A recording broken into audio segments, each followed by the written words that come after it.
Bonjour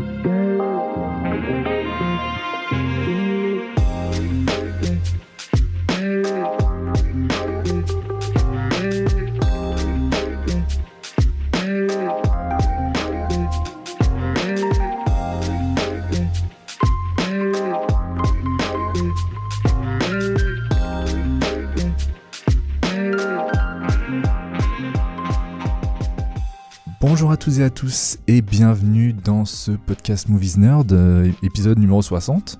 Je suis Axel, un des hôtes de ce podcast, mais je ne suis pas seul car j'ai le plaisir d'avoir à mes côtés deux de mes co-hôtes.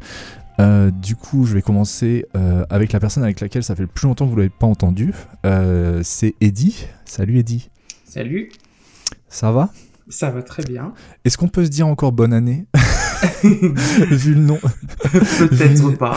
Ouais, c'est-à-dire que comme le podcast va sortir en juillet, c'est ouais, c'est ça. Non, on va essayer de monter un peu plus rapidement, mais ouais, effectivement. Ouais. Non, mais oui, si tu y tiens, oui. Très bonne année à vous tous. Bonne année à toutes et tous. Voilà. Bon, vous avez l'habitude, hein, c'est les plannings de podcast, exactement. C'est ça. Sinon, à part ça, ça va bien ? Ouais. Nickel, parfait. Et du coup, deuxième co-hôte, en la personne d'Adrien. Salut. Ouais, salut tout le monde. Ça va bien ? Ça va super, et toi-même ? Ben, très bien, oui. Du coup, le dernier podcast qu'on a fait ensemble, c'était sur Halloween. Donc oui, ça remonte un petit peu. Mais voilà, du coup, on arrive avec le numéro 60, avec un bon programme.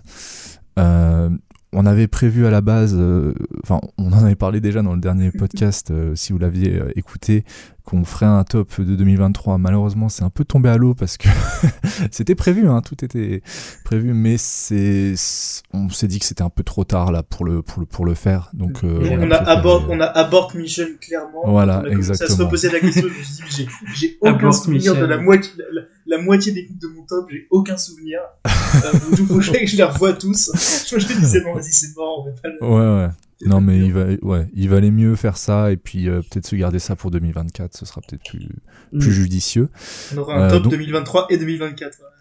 Ouais. Tu sais que j'avais même prévu, parce que ça fait depuis 2019 en fait, l'année 2019 qu'on n'a pas fait de top de l'année, donc je me disais en 2025 on pourra faire un top des 5 dernières années. Allons jusqu'à janvier 2030 et puis faisons un top de la décennie. De la décennie directement comme ça. Un film par an et basta quoi. On serait foutu de l'enregistrer en retard celui-là aussi. Oui, c'est possible encore. Hein.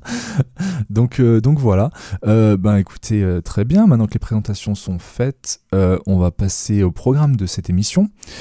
Donc on va commencer avec un jeu. Tout d'abord, je vous présenterai après le concept du jeu et puis le principe et les règles, etc. Le thème de cette émission, il a été choisi par Eddy.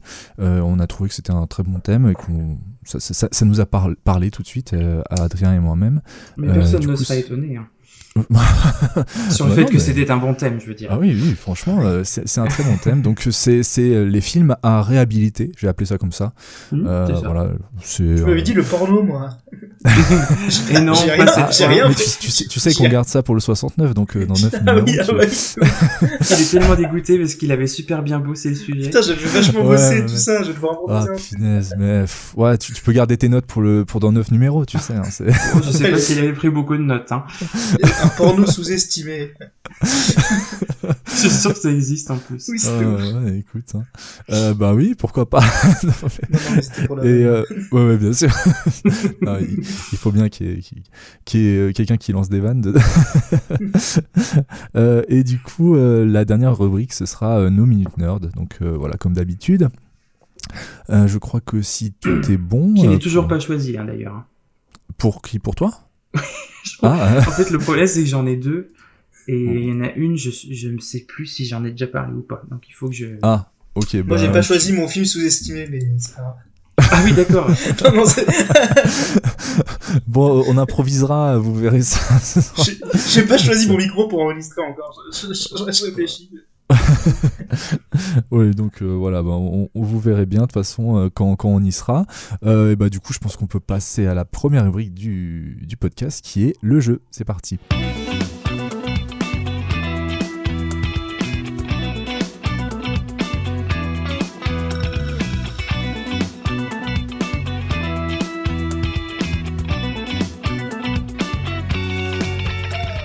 On est donc à la rubrique du jeu. Vous n'avez pas... C'était quoi ça? C'est moi. Ah merde. C'est incroyable. C'est le meilleur. C'est le soundboard. La meilleure manière d'arriver sur cette rubrique, parce que ce que vous n'avez pas entendu, c'est 20 minutes de fiasco où j'ai essayé de faire jouer Eddy, Adrien. Bon, j'ai essayé de faire jouer pendant 5 minutes et puis on s'est bien rendu compte que c'était raté. Donc, du coup, comme la dernière fois, on improvise un jeu entre les rubriques. Donc, ça va être comme la dernière fois. Dans quoi t'as joué, mais ça va être dans quoi, qu'est-ce que t'as réalisé, puisqu'on va faire avec les réalisateurs et réalisatrices donc un ping-pong. Je vais donner un nom d'un réalisateur. Qu'est-ce que tu as commis selon le réalisateur aussi, c'est possible. Oui, aussi. Bon, j'ai choisi normalement des réalisateurs et réalisatrices assez bien aimés généralement, donc voilà. Consensuel. Voilà. Pour trancher avec la suite de l'émission. Exactement. Du coup, ce sera chacun son tour. Au premier, du coup, quand je vais donner le nom, le premier qui dit un titre prend la main, et puis ce sera au suivant de donner un autre titre, etc., jusqu'à ce qu'une personne sèche. Évidemment, je vous vois si vous êtes sur Wikipédia. Non, c'est pas vrai, mais votre honneur le voit. Donc, sur IMDb, ça va. Wikipédia, IMDb, tout ça. Hein. Voilà, on évite, ce sera un peu mieux. Sinon, la victoire est un peu sale, quoi. Oui. Non, de toute façon, tu nous entends taper au clavier au besoin. Donc, Voilà, exactement. Très bien. Donc, on va être parti sur un premier réalisateur. Je tape directement dans du très classique. Steven Spielberg. Les Dents de la Mer. Jurassic Park. J'ai entendu Les Dents de la Mer en premier. Donc, Jurassic Park. Le Terminal. Le Monde Perdu. Il faut sauver le soldat Ryan. La liste de Schindler. Artificial Intelligence. La couleur pourpre. E.T.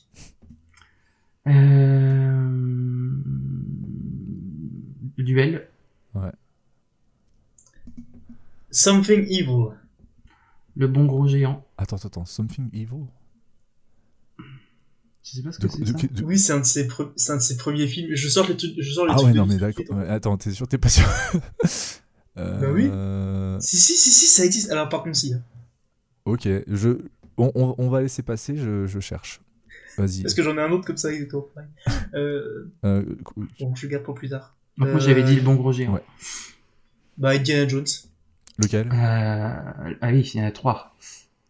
Ah oui, pardon. Du coup, on dit les titres entiers pour Indiana Jones. Ouais. Non, mais Indiana Jones et le Royaume du crâne de cristal. Alors Indiana Jones, c'est le Temple perdu. Maudit. Oui. Je sais plus. Ouais. Le deuxième, quoi. Les aventuriers de l'Arche perdue. Bien, la dernière croisade. Voilà, comme ça tout est fait. Voilà. La guerre des mondes. Ready Player One. Le pont des espions. Pentagon Papers. Quoi? T'as dit quoi?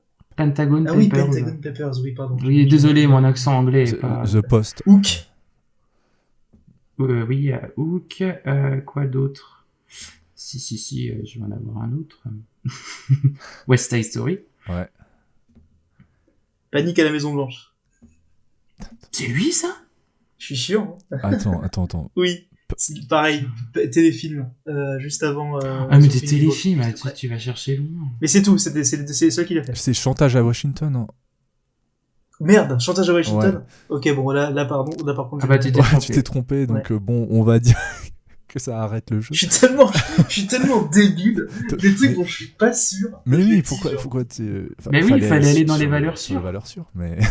Il n'y a aucune valeur sûre, expliquez.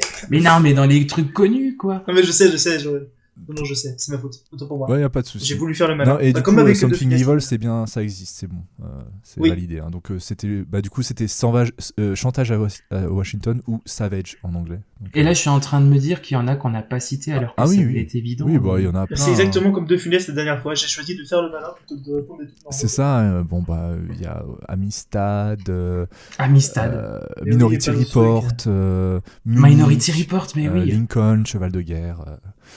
Ouais, Cheval de guerre. Rencontre du troisième type. Tintin, tu Rencontre l'aurais du écouté ou troisième pas type peut-être. Rencontre du troisième type, oui, éventuellement, c'est juste un petit Éventuellement, classique. voilà. Hein. Oui, bon. Et Tintin, oui, ça compte, oui. Tintin quand aussi, même. ouais. Donc Ça voilà. compte pour Spielberg et puis pour PG. pour PG, ouais. C'est ça. D'ailleurs, il... Bon, Ah, bah, et je franchement, pense que là, Alex, ça vient de lancer Ready Player One. Qui t'a parlé de on est films dans le surestimés. Pardon. Sous-estimé, tu veux dire? Non, surestimé, je pense. Oh, celui-là, un petit peu quand même. Moi, je le trouve ni surestimé ni sous-estimé. Moi, j'en ai juste marre de... En fait, j'en ai marre de le voir, ce film. Ah, ok. Moi, j'aime bien. Mais il est trop fan à la maison. C'est peut-être. Moi, t'enlèves les 10 dernières minutes et c'est très bien. C'est peut-être à la maison c'est qu'il vrai. est surestimé parce que j'avoue que... ouais, non, Bref. Ouais, très bien. Donc j'ai gagné. T'as gagné un point, voilà. Merci, bonne soirée. On va passer à la suite. Il y en a 5 autres. Du coup, ça tombe bien qu'on ait parlé de le rencontre du troisième type, puisque je vais vous citer un réalisateur bien de chez nous, François Truffaut. Ah, les 400 coups. Julie Jim. La nuit américaine. Ouais. Je crois que c'est tout ce que j'aurais. Hein, donc. Ah ouais, mais là, moi Truffaut, je connais les plantes éventuellement, mais Il t'en faut un et t'as il m'en faut un et à tous les coups j'ai gagné, genre c'est horrible. L'autre, il va nous sortir Géranium, Hortensia. Oh, mais j'en ai acheté un en plus. Il y a une sur. Ah, je suis mauvais sur Truffaut. Hein. Le dernier métro, c'est pas Truffaut? C'est le dernier, c'est Truffaut. César de Murphy. Mais oui, avec Depardieu. Mais non, c'est Non, pas Truffaut, pas du ça. tout, c'est même américain. Non, mais non, je me doute. Hein, mais C'est. je suis très mauvais sur tous les artistes de la nouvelle vague là. Moi, ça dépend lesquels. Tu me dis Godard, je fais un grand chelem. Non, mais Godard, c'est même pas la J'ai peine. hésité, mais je me suis dit François Truffaut, c'est peut-être un peu. Il m'a toujours paru tellement antipathique, j'ai jamais eu envie de voir. Bon, j'ai gagné là du coup. Oui, tu as un point. Oui, tu là, as un clairement, point. oui. Allez, j'ai gagné sur Truffaut. Mon père. Très bien. Bon, c'est pas une victoire non plus incroyable. Non, c'est clair. Vous auriez pu citer, C'est vraiment uniquement parce que je l'ai acheté, j'ai Gilbert Joseph que je l'ai. Non, Sinon, bah, jamais. voilà, La peau douce, La mariée était en noir, Baiser volé. Non, Ouais, non, bah, ouais. Laisse tomber. Même en recherchant. Non, mais on est bons vraiment films. des cinéphiles de Non, petite mais pour le coup. c'est pas grave, hein. Il y a aucun jugement, hein, vraiment. Le problème, c'est que quand je tape Truffaut sur internet, il me met des plantes. Ah, bah oui, du coup, il faut mettre François devant ça. Ouais, François, c'est mieux, ouais. Truffaut, site officiel. Eh ben non, c'est pas le bon. Très bien. On va passer, du coup, de l'autre côté de la Manche, non, pas du tout, de l'Atlantique, avec une réalisatrice, Catherine Bigelow. Zero Dark 30. Des mineurs. Ouais. Truc point, là. Pas match point, l'autre. Point break. Et bah mince, parce que je crois. Et on en a fait d'autres? Ouais, oui, Elle en a pas fait beaucoup, hein, Catherine elle en Bigelow a aussi. fait une dizaine. Elle en a fait une dizaine? Oh là là. Non, je peux pas. Moi, j'aurais pas non plus. Hein. C'est... Non. Ok, donc c'est... Ça sert à rien que j'essaie de chercher, je vois C'est pas. édité Donc à c'est moi. point. Il y Encore. avait Strange Days, K19, Détroit, Le poids de l'eau. Ouais, Voilà. j'ai pas tout ça. Non, moi j'avais que le. J'ai vu que Zero Dark 30. Moi, si je suis honnête, j'avais ce que vous avez cité et K19 et après j'aurais pas su non plus, donc voilà. Très bien, on va passer à... non, celui-là je le garde pour le dernier. Guillermo del Toro. Ah, le labyrinthe de Pan. Ah, J'ai entendu Eddie en premier. Ok, ça marche. La forme de l'eau. Crimson Peak. Nightmare Alley. Guillermo del Toro. Pacific Rim. Mhm. Mimic, même si dans les faits c'est pas trop lui qui l'a fait, mais il y a quand même je le Guillermo del compte. Toro. Je le compte. Il a pas fait des séries aussi? Cabinet de curiosité, c'est pas lui? Est-ce que je compte... Allez, je compte les séries, mais je vais vérifier parce que je ne connais pas du tout. Mais je vais gagner quand même de toute façon. Mais ouais, je pense que tu vas gagner, oui. Nightmare Alley, j'ai déjà dit. tu non. Tu l'as déjà dit, oui. Alors, par contre, si tu donnes deux fois... Pardon, désolé. Là, c'est sûr, c'est Les Chiens du Diable. Ouais. Oui, j'aurais Cabinet pas- de curiosité, c'est ce qu'il a sorti sur Netflix, je crois. Ouais, je Je crois. l'annonce hein. après. Ouais. Mais non, Malice, je l'ai pas vu encore. Tu arrêtes, Eddie? Bah, j'aurais pas, je pense pas. Bah go, moi je dis quand même Hellboy 2. Ah oui, les Hellboy, bah oui. Et Blade 2 aussi. Blade Ah 2, oui, c'est lui, absolument. Blade. Ouais. Le 2 D'accord. uniquement. Et il y a Ok. son dernier Pinocchio aussi. Et oui. Chronos. Chronos. Voilà. Ouais, tu vois, j'aurais pas vu. C'est pas un réel Ah, je suis que content. je connais beaucoup. Enfin, je connais, mais il y a beaucoup de ces films finalement que j'aime pas trop. Ok, très bien. Ben, du coup, on est à 2 partout. Et on va... donc, l'avant-dernier... bon, Joe Dante. Gremlins, Gremlins 2, la nouvelle génération. les Goonies, C'est lui, non, ça, non c'est pas lui. c'est pas lui. Bon, là, je me suis. Non, c'est Richard Fleischer, les Goonies. Ah d'accord. Bah tu vois, j'aurais pas. Tu t'en aurais pas Il y eu avait pas un... Et bah moi j'en dis d'autres. Small Soldiers, Ouais, L'aventure intérieure. ouais. Ouais, ça, tu vois, tout ça, j'ai pas. Tu fais Et, partie de tous ces films des d'autres années trucs. 80 que j'ai plus. Il y a aussi l'enfer, tu l'as. Oui.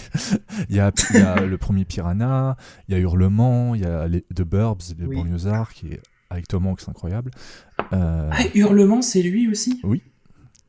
D'accord. Euh, Mais non, mais je suis. Les Looney Tunes passent à l'action. Enfin voilà quoi. Ouais, mais ça Des va. classiques. Non, vraiment, j'aime beaucoup tous ces films sauf Looney Tunes passent à l'action malheureusement. Idem. Alors, et ben, du coup, Adrien a le 3e point. Donc, et là, j'ai choisi de garder le dernier gros morceau pour la fin. C'est sans jeu de mots, hein, évidemment. C'est Alfred Hitchcock. Les oiseaux. Sans jeu de mots, il dit. Non, mais Jeune et je innocent. voulais pas faire de jeu de mots là-dessus. Qu'est-ce qu'il a dit? Non, Jeune et innocent, j'ai dit. La loi du silence. Un agent secret. North by Northwest, là, je sais plus comment c'est en oui, français. tu peux le dire en anglais, pas de souci. Je l'ai plus. L'amour autrui, je crois que c'est ça. Je crois Non, que c'est c'est pas ça. ça en français. Mais ouais. Une femme disparaît. Vertigo. Psychose. La corde. Ah, j'allais dire l'accord. L'étau. Fenêtre sur cour. Ouais. Le rideau déchiré. Rebecca. Complot de famille.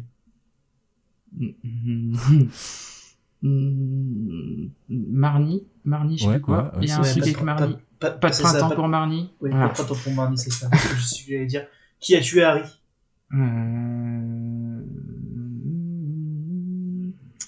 Mais non, il trouve plus.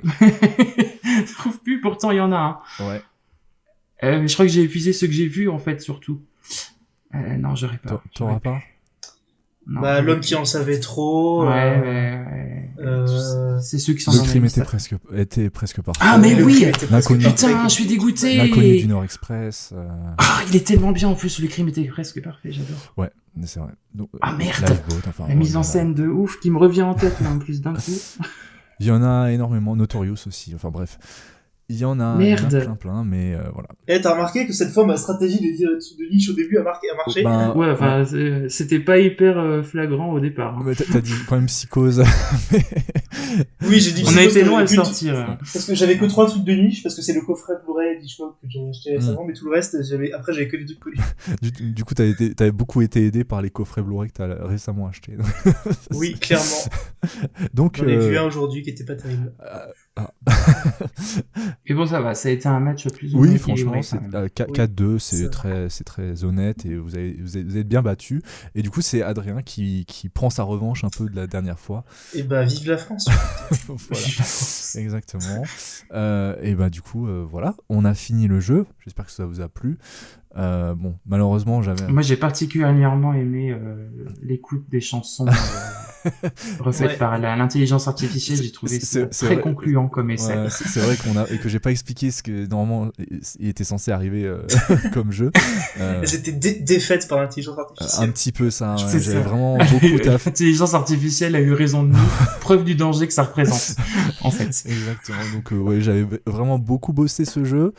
Malheureusement, c'est tombé à l'eau, donc voilà, on a fallu improviser. On a improvisé comme on pouvait, mais c'était très bien. Vous êtes très bien défendu.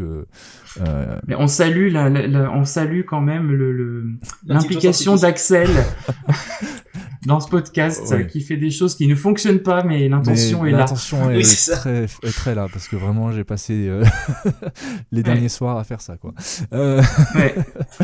Mais c'est pas grave, c'est pour le jeu, c'est pas grave. Très bien. Donc, on a fini avec la rubrique du jeu et on va pouvoir passer au thème. C'est parti.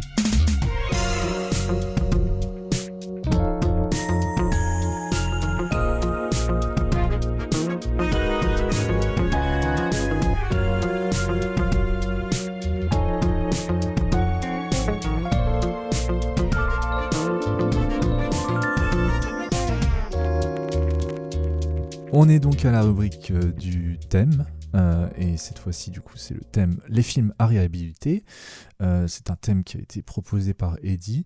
Est-ce que si je te demande de commencer, ça te va, Eddy ?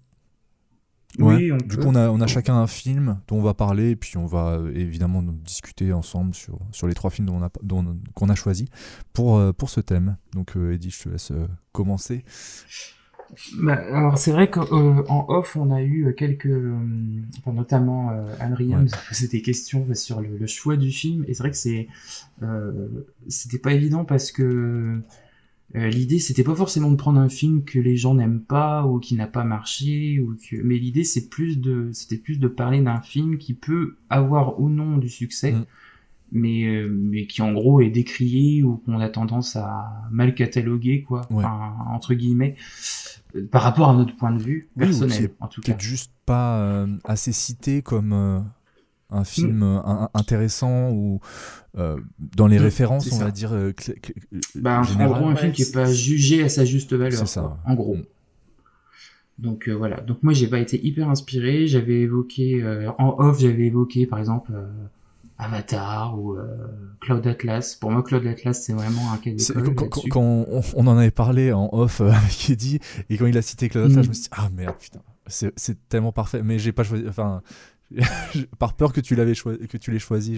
Mais rien n'empêche si cette rubrique, si ça nous plaît de le faire et d'en refaire plus tard, rien n'empêche de parler de ce film-là un jour, parce que je pense qu'il y a vraiment des choses à dire. Clairement, donc moi non, j'ai pas été très original, j'ai pris Le Monde Perdu de Steven Spielberg. Très bien.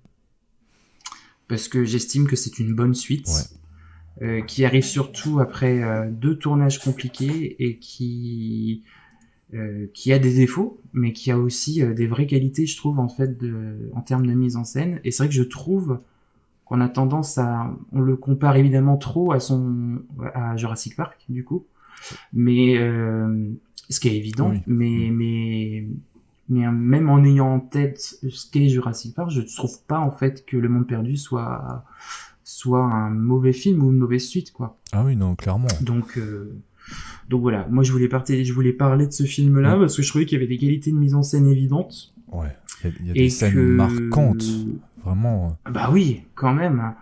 Il y a toute la scène de la caravane pour moi, avec les 2 T-Rex et tout. Après, je me rappelle que quand on avait fait on avait dû faire un hors-série sur podcast Jurassic Park, en 2016 peut-être. 2015 pour Jurassic World. Donc ça va bientôt faire 10 ans. Voilà, pour remettre en perspective.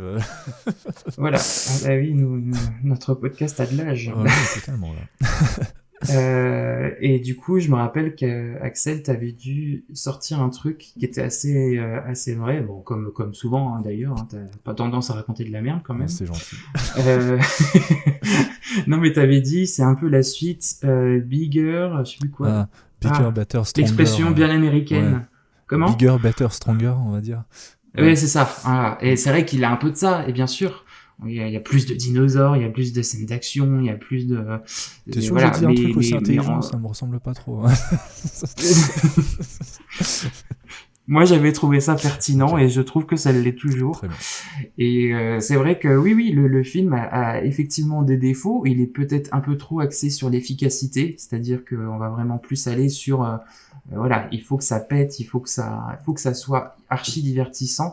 Et quand on le compare à Jurassic Park, qui est un film finalement presque plus terre à terre en fait, parce que les scènes d'action sont finalement assez peu nombreuses. Oui. Et le film brille plus par sa technique en fait sur la durée que sur certaines scènes qui vont vraiment marquer, même si ces scènes-là marquent vraiment dans le premier, et dans le deuxième on est plus sur l'inverse en fait. Et on est sur du film plus sombre aussi, hein, clairement. Plus sombre. Ah oui, avec une violence beaucoup plus directe. Juste le début du film.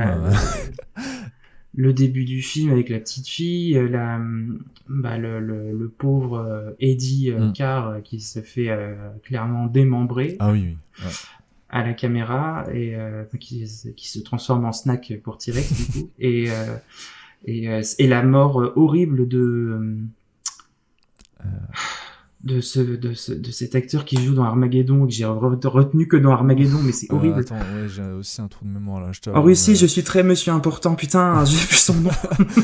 Carter, dans le film, qui se fait tuer par les tout petits dinos, là, les compis, là. Et elle est assez horrible, cette scène aussi. Et du coup, il y a plein d'éléments comme ça, qui marquent, mais c'est vrai que le film, effectivement, oui, on peut pas le mettre sur le même piédestal que Jurassic Park, je trouve, parce qu'il révolutionne moins les choses, en fait.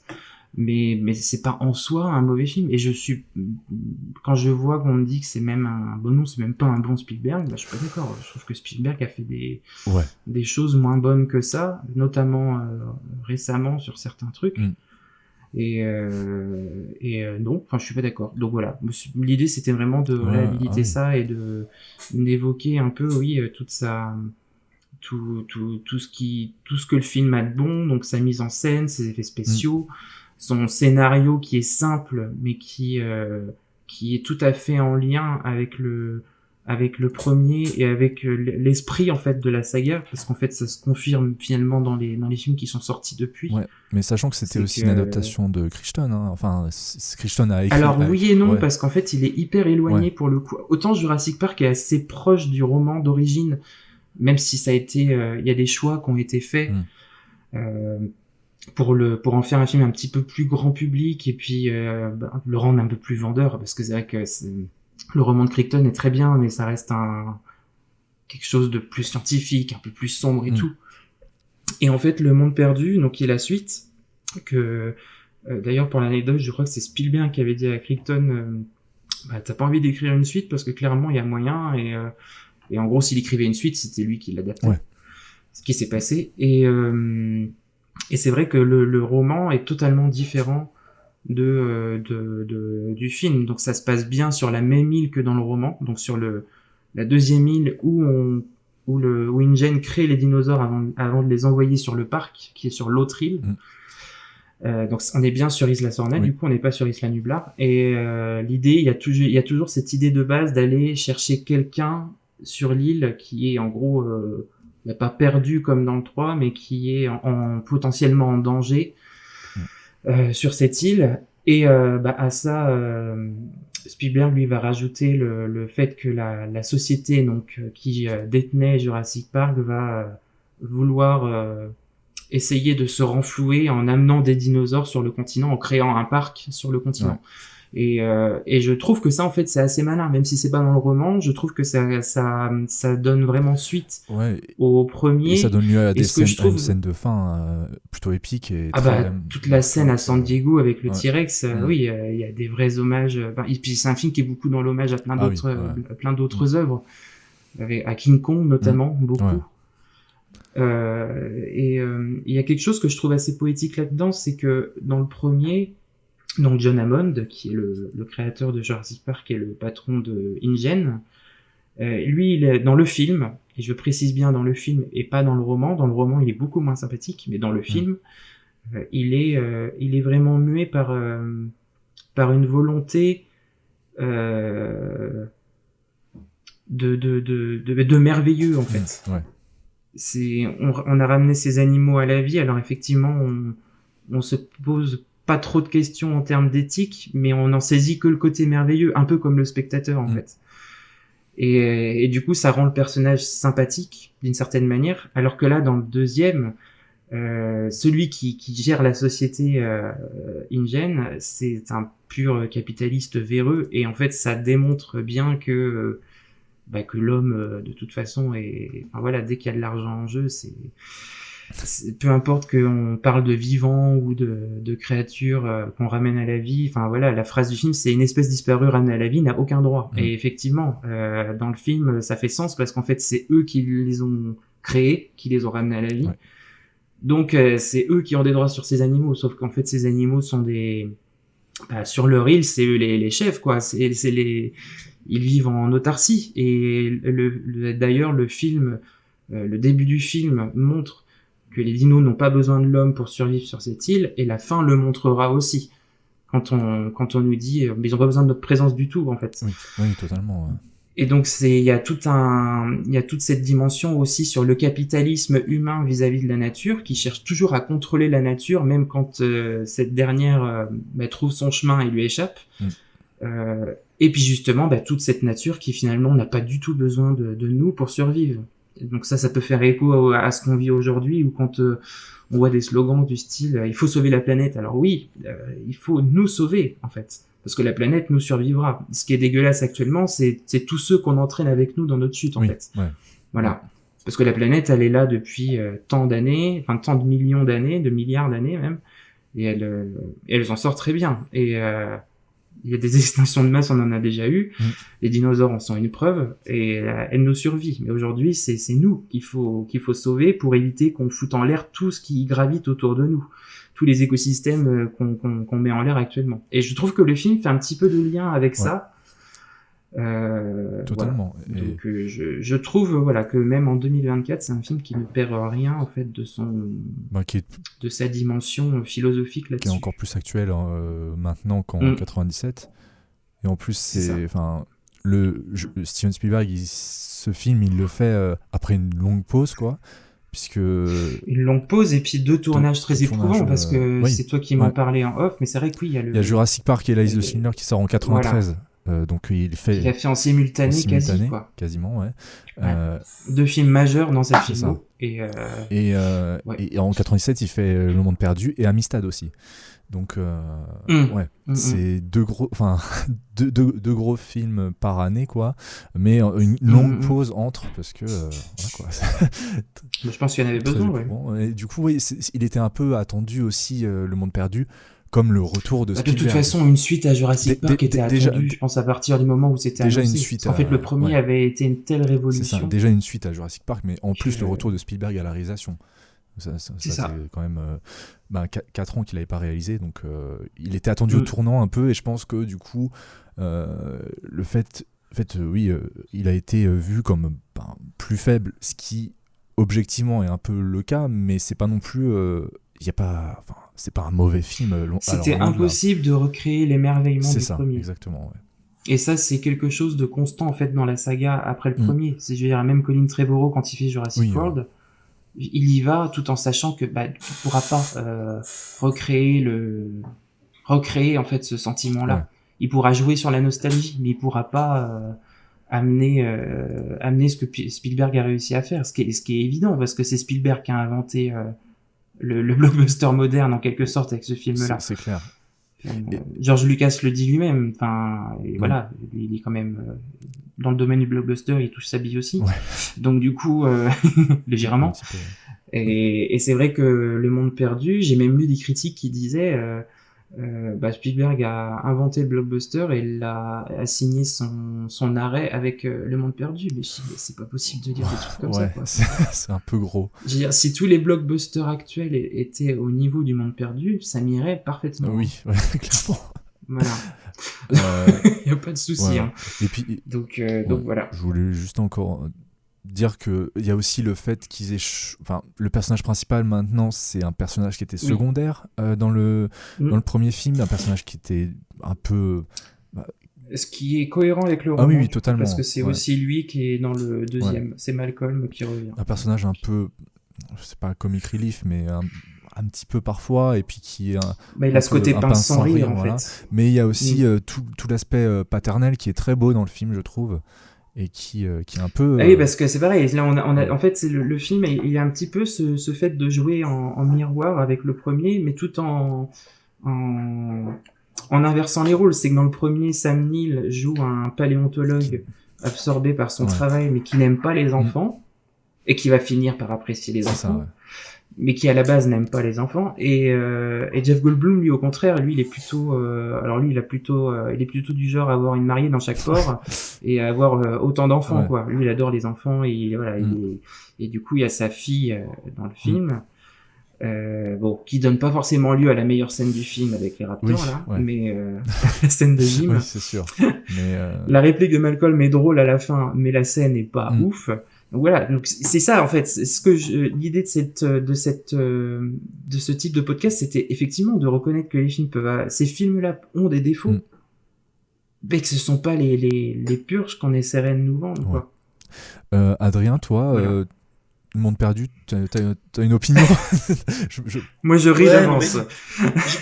J'hésite à dire, parce que je trouve que ce que dit Eddie est plein de bon sens, et si on parlait d'un film que moi j'adorais et que les gens décriraient, j'en parlerais pareil. Donc il y a pas... Moi je trouve que voilà, j'aime pas du tout. Du tout. Je suis déjà pas très fan du premier, pour être honnête. Voilà, donc bon.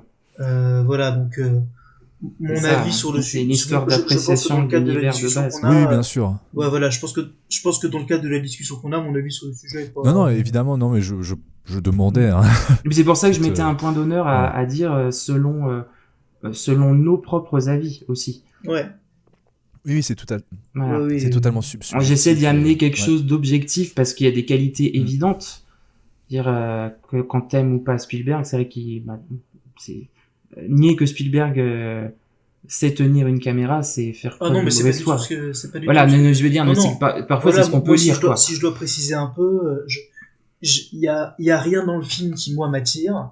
Bah oui. Je m'en fous totalement des dinosaures. Je m'en fous de ce type de SF, je m'en fous des dinosaures, je m'en fous de... Oui, voilà, c'est pas fait pour toi. Je trouve que on a ajouté des personnages secondaires, on avec des enfants qui sont vraiment... Pour moi c'est la limite du supportable, mais... c'est vrai que c'est un film qui est souvent cité comme un Spielberg mineur. Moi je trouve dirais pas que c'est un Spielberg majeur pour autant. Hein. Ouais, voilà, moi je trouve que c'est vrai, que c'est pas un... Il y a des grands Spielberg, c'est pas parce que je suis pas très fan que je le nie, hein. Je trouve que Minority Report ou Le Terminal, pour moi c'était vraiment des très très grands Spielberg. Voilà, après, bon, Monde perdu, ça se regarde sans déplaisir, mais ça peut pas... Non, mais voilà, je voulais pas te mettre dans une position inconfortable, pas du tout. Hein. Non, c'est pas ça, c'est juste que je veux pas être... Oui, non, mais je comprends totalement, et c'est pas du tout le... Voilà, j'ai bien compris que le but du jeu, c'était pas de dire... C'est pas du tout le... Ah non, pas du tout, non, après, après, voilà, c'est le but de le faire en commun tous les trois, c'est aussi, par exemple... par contre, si t'es vraiment pas d'accord et que pour toi c'est une sombre purge, tu peux le dire aussi, hein. Oui, mais... non, j'en suis pas là. C'est juste que ça me parle tellement pas que. C'est ça, en fait. Là, on ressent bien. C'est compliqué pour moi d'analyser objectivement ça. Ça me parle pas du tout. C'est anecdotique, quoi, pour toi. Non, pour moi, c'est juste, c'est pas du tout le cinéma que j'aime, en fait. C'est pas que c'est anecdotique, c'est que pour moi, je dis ça n'a pas d'intérêt, mais c'est pas contre le film. Je dis que pour moi, ça ne représente pas d'intérêt. Voilà, il y a rien qui m'accroche au film. Bon, oui.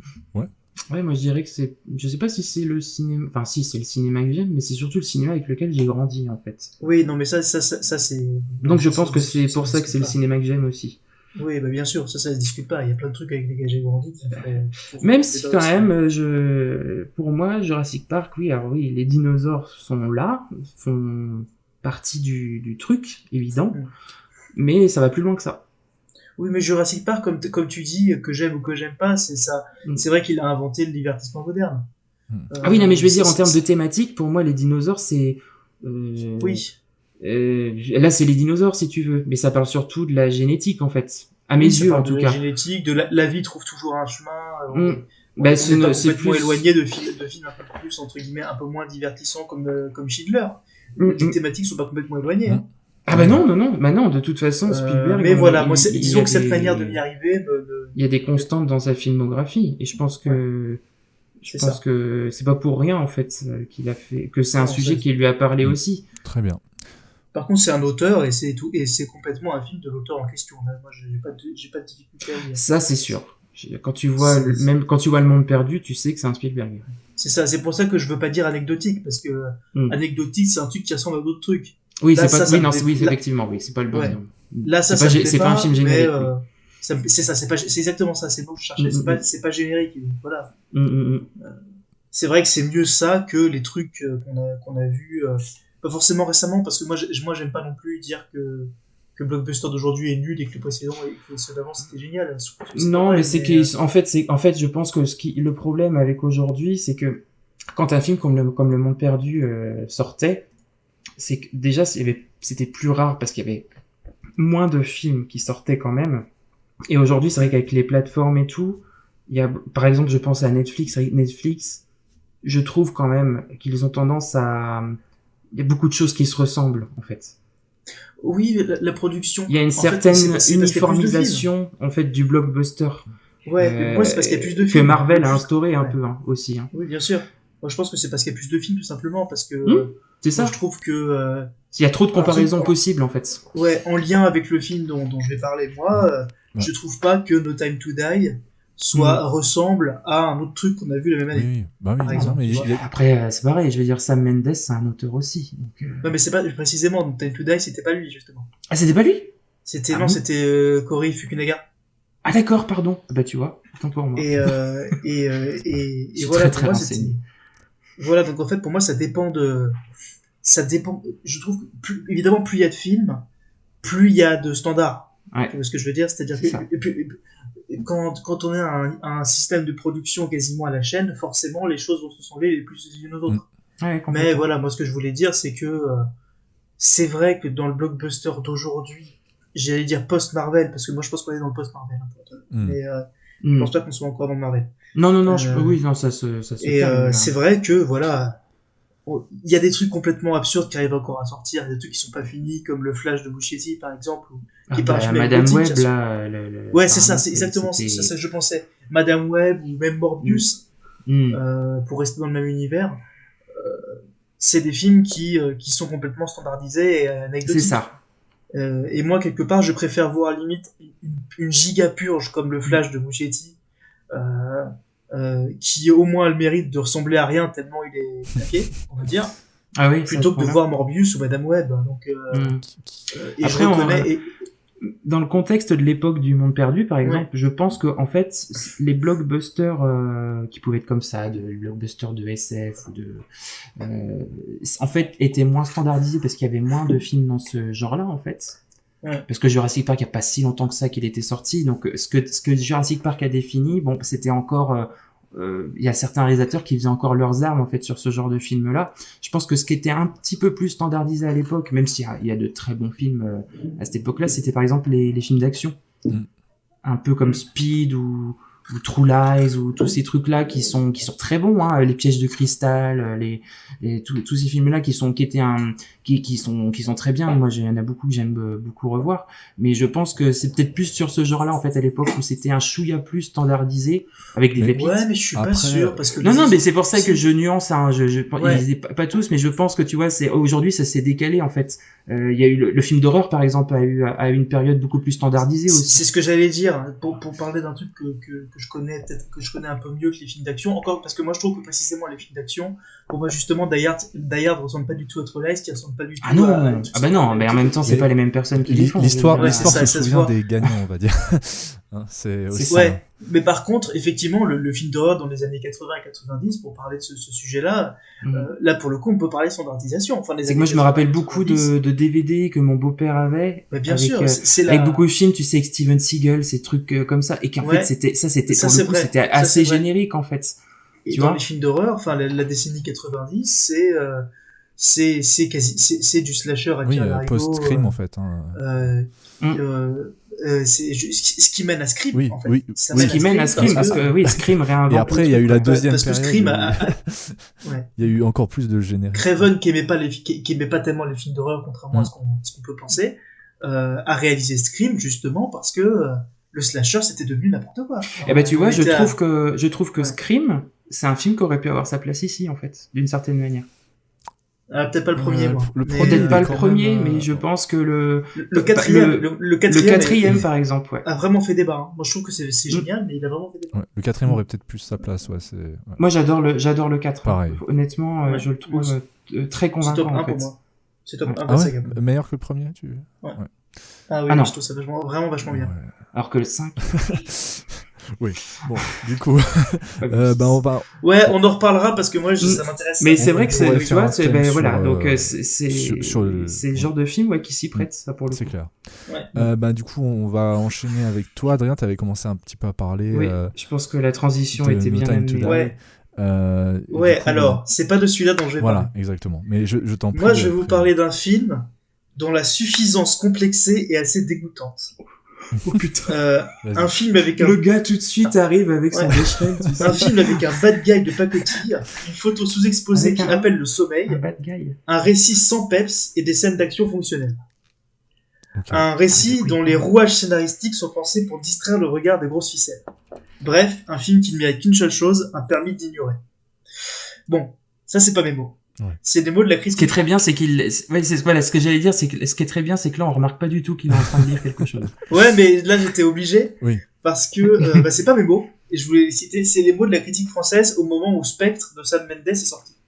Là, j'ai cité Ben-Mel, Les Cahiers du cinéma, l'Obs, Libération ou encore Le Monde. Donc, on n'est pas sur des petits journaux ou des petits blogs, on est sur des trucs qui étaient très lus. Ouais, enfin, c'est bien pompeux quand même. Hein. Et moi, j'ai trouvé ça complètement dingue de relire ça, mais je l'avais déjà lu à l'époque, je me suis déjà rendu compte à l'époque, parce que pour moi, s'il y a un film James Bond sorti depuis facile, Tuer n'est pas joué, donc ça date vraiment, c'était Timothy Dalton dans Living Daylights.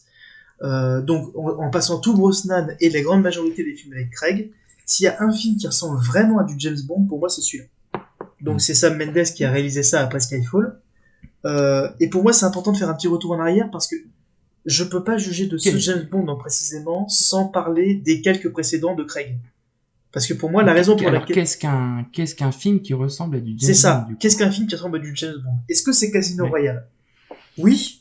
Casino Royale, il y a une mission du début à la fin, il y a un bad guy aisément reconnaissable, il y a des histoires de trahison, des histoires, c'est pas mal écrit, mais il y a des trucs qui étaient pas très James Bond. Il y avait des trucs un peu déjà à la Jason Bourne, il y a une scène dans la douche avec Eva Green qui est traumatisée parce qu'il y a eu une scène d'action violente, ce genre de choses. On est déjà plus complètement dans le thème, mais voilà, Casino Royale, ça venait après pas mal de Brosnan qui étaient montés comme des James Bond vraiment très classiques. Et ça, pour le coup, c'était standardisé. Ouais, c'est ça, standardisé. Et la période Brosnan, c'est celle que je connais le mieux parce que c'est... Voilà, mais oui, effectivement, ça, c'est très standardisé. C'était devenu très caricatural, en fait. Les bons pas Brosnan, et ça avait fini avec le dernier, Meurt un autre jour, qui était juste délirant, parce qu'il citait James Bond, mais qui racontait plus rien. Donc c'était complètement barré. Hein. Après, on a eu Quantum of Solace. C'est vrai. Alors, qu'est-ce qu'il y a dans le Quantum of Solace qui éventuellement pouvait faire un bon James Bond? Et pas grand chose, parce que là, pour le coup, on était carrément dans du sous Jason Bourne, et en plus, l'action était illisible, donc il y avait plus grand chose à voir, mais il y avait un côté un peu bourrin et généreux dans les scènes d'action, pourquoi pas. Après, il y a eu Skyfall. Alors, Skyfall, c'est le petit chouchou de plein de gens qui n'ont pas vu beaucoup de James Bond. Alors, juste je te coupe, alors, Casino Royale et Quantum of Solace sont réalisés par qui, du coup? Alors, le Casino Royale, c'était Martin Campbell, et Quantum of Solace, c'est Mark Forster, je crois. C'est ça, ouais. D'accord, donc. Et Quantum of Solace, il a aussi pas eu de bol parce qu'il a été fait pendant la grève des scénaristes. C'est pour ça que ça me parle pas. Okay. Quantum of Solace, que je disais, il a pas eu de bol parce qu'il a été fait pendant la grève des scénaristes à Hollywood. Oui. Et ça se voit. Et Skyfall, qu'est-ce qui peut faire James Bond dans Skyfall? L'image est sublime. La lumière est sublime. C'est un film qui est très spectaculaire, mais qui en même temps était vraiment dans l'auto-réflexion avec un personnage principal, on sait pas très bien où il en est, où il est fatigué. Enfin, c'était un drôle de film, assez neurasthénique, en fait. Mm-hmm. Et là-dessus, donc c'était Sam Mendes qui l'avait fait, et là-dessus arrive, c'était en 2015, Spectre. Et Spectre, il prend toutes les qualités des films précédents et il vire tous les défauts. Spectre, c'est un film dont l'image est magnifique. Alors, c'est plus Dickens qui l'a fait, c'est un type qui est un peu moins connu, dont je parlerai peut-être un peu plus tard, qui a fait notamment l'image de tous les films récents de Christopher Nolan. Ok. Donc voilà, c'est un type qui est inconnu, mais qui est assez inconnu, qui s'appelle Von Neima, je crois. Ouais, c'est ça. Pour la photographie, Pour la photographie, et qui a fait aussi la photo de Nope. Ah oui. Qui est un des plus beaux films sortis. Jordan Peele. Ouais, qui est un des plus beaux films sortis aussi ces dernières années à mes yeux. Ouais. Donc voilà, c'est un film qui a l'image de Skyfall. C'est un film qui a le côté Bond traditionnel et mission traditionnelle de Casino Royale. Alors il y a des petites subtilités, c'est aussi ça pour ça que le film est intéressant. Bond n'est pas exactement missionné par le MI6 pour faire ce qu'il veut faire, il est plutôt missionné individuellement par M qui est morte au film précédent, et c'est encore un peu un James Bond qui est contre l'institution, mais qui est quand même pas mal aidé par des membres de l'institution. Il y a Moneypenny qui l'aime, qui l'aide aussi sans doute, mais qui l'aide. Il y a M qui finit par comprendre que c'est peut-être mieux d'aider Bond que d'aider les psychopathes qui veulent développer les systèmes de renseignement, parce que c'est ça le film. Il y a un bad guy clairement identifié, et c'est Blofeld, c'est-à-dire le méchant traditionnel de Bond depuis quasiment le début, puisque je crois que la première fois qu'on entend parler de Spectre, ça doit être au moment de Bon baiser de Russie, c'est-à-dire le deuxième James Bond. Ouais. Je crois même que Dr. No est un agent du Spectre. C'est l'époque Sean Connery. Oui, c'est ça. Et je crois même que Dr. No est un agent du Spectre. D'accord. Donc vraiment c'est le tout premier Connery. Donc voilà, Spectre, c'est le méchant traditionnel de James Bond, c'est le Bond emblématique, et c'est le méchant de Ian Fleming, des livres d'origine. Donc il est dans le film, mais en même temps il ose un peu le film. Alors parfois c'est pas très réussi. D'ailleurs c'est pas un mystère, les trucs qui sont pas très réussis dans le film, c'est pour moi ce qui héritait de Skyfall. C'est-à-dire un peu la réflexion sur qui est James Bond. On nous le présente comme un agent secret, mais qu'est-ce que c'est que son histoire, machin. Donc là, l'histoire avec Blofeld plus ou moins frère adoptif de James Bond, ça fonctionne pas. Mais moi, le côté réflexion et le côté on essaie à la fois de reprendre des icônes de la mythologie, mais en les travestissant quelque part et en changeant un peu leur histoire et en essayant de faire quelque chose, je trouve ça intéressant. Je dirais pas que c'est réussi pour le coup, mais je trouve que justement dans un monde où on a des blockbusters parfois standardisés, je trouve que Spectre, ça ressemble qu'à Spectre. Ça ressemble même pas vraiment au Mendes précédent. Il y a des trucs complètement fascinants. Je l'ai revu aujourd'hui pour m'en mettre des choses un peu en tête. Il y a tout un côté où Bond, c'est quasiment un cadavre qui ressuscite au fur et à mesure du film. Au tout début, il y a un espèce de truc complètement bizarre avec un texte qui s'affiche en disant les morts sont vivants. Et juste après, on voit James Bond qui est déguisé en Baron Samedi, c'est-à-dire plus ou moins en dieu des morts dans la mythologie. Ah, c'est dans la mythologie vaudou. Dans la mythologie vaudou. Et là, encore une fois, on est sur une référence à un Bond précédent qui était complètement naze, qui s'appelait Vivre et laisser mourir. C'était à l'époque de Roger Moore, mais où il y avait le Baron Samedi. Et à la fois, c'est pas une référence pour rien, parce que c'est Bond qui est dessiné en dieu qui est dessiné et déguisé en dieu des morts, et il est mort au début du film, et à la fin du film, il est complètement de nouveau en vie, parce que avec tout ce qu'il a vécu, et parce qu'il a trouvé quelqu'un qui le comprend, en la personne de Madeleine Swann, qui est jouée par Léa Seydoux. Enfin, il y a plein de trucs intelligents comme ça, qui sont pas relous, c'est pas des trucs lourds, c'est vraiment des ajouts à une mission et à une histoire de James Bond qui, à part ça, est très classique. Il y a plein de petites choses comme ça qui sont très intéressantes. Et à part ça, et là c'est ce qu'il a peut-être tiré de Quantum, c'est un film hyper généreux dans l'action. L'action elle est lisible. Il y a des trucs complètement dingues. Je rappelle que c'est le film qui a la plus grosse explosion, le Guinness World Record de la plus grosse explosion dans un film. Encore aujourd'hui ? Ouais, alors j'ai noté un chiffre, je sais pas si j'ai gardé ma feuille quelque part, parce que forcément je l'ai pas sous les yeux. Non, mais c'est pas grave. Mais je crois... Même depuis Oppenheimer. Ouais, c'est... Après, en practical effect, hein, je sais pas après ce qui dans les effets spéciaux ce qui a été fait, mais c'est ça, c'est 136.4 kg TNT. D'accord. avec une explosion qui est filmée Il y avait quand même eu The Dark Knight aussi. Ouais, mais là c'est autre chose parce que c'est vraiment filmé dans un cadre hyper large. Tu vois absolument. En fait, c'est la cachette, la planque du méchant qui explose. Et t'as un plan large et t'as un plan très fixe de 10 ou 15 secondes. Donc c'est très long pour un blockbuster moderne où tu vois juste l'explosion. Ouais. Il y a des trucs comme ça. En fait, c'est un film qui est hyper généreux. D'accord. Il y a plein de trucs super bien. Il y a un moment. Oui, qui te laisse apprécier le spectacle aussi. C'est ça. Il y a un moment, une séquence qui aurait pu être complètement débile avec un avion qui poursuit une bagnole. Les deux étant sur Terre, je précise. Des trucs vraiment. Ah oui, d'accord. Oui, parce que oui. Oui, des trucs un peu débilos, mais en même temps, les scènes d'action de James Bond, ça a toujours été ça. À partir du moment où ils ont pu tourner des scènes d'action qui ressemblaient un peu à quelque chose, c'est-à-dire à peu près à partir de peut-être Opération Tonnerre. Donc c'était plus ou moins la fin de Sean Connery, il restait quelques films encore. On a eu des moments comme ça spectaculaires de scènes d'action hyper généreuses de James Bond. Mais ça, on l'avait pas eu depuis très très très longtemps. Et en particulier, on n'avait pas eu ça sur la Craig encore, de scènes très impressionnantes d'action.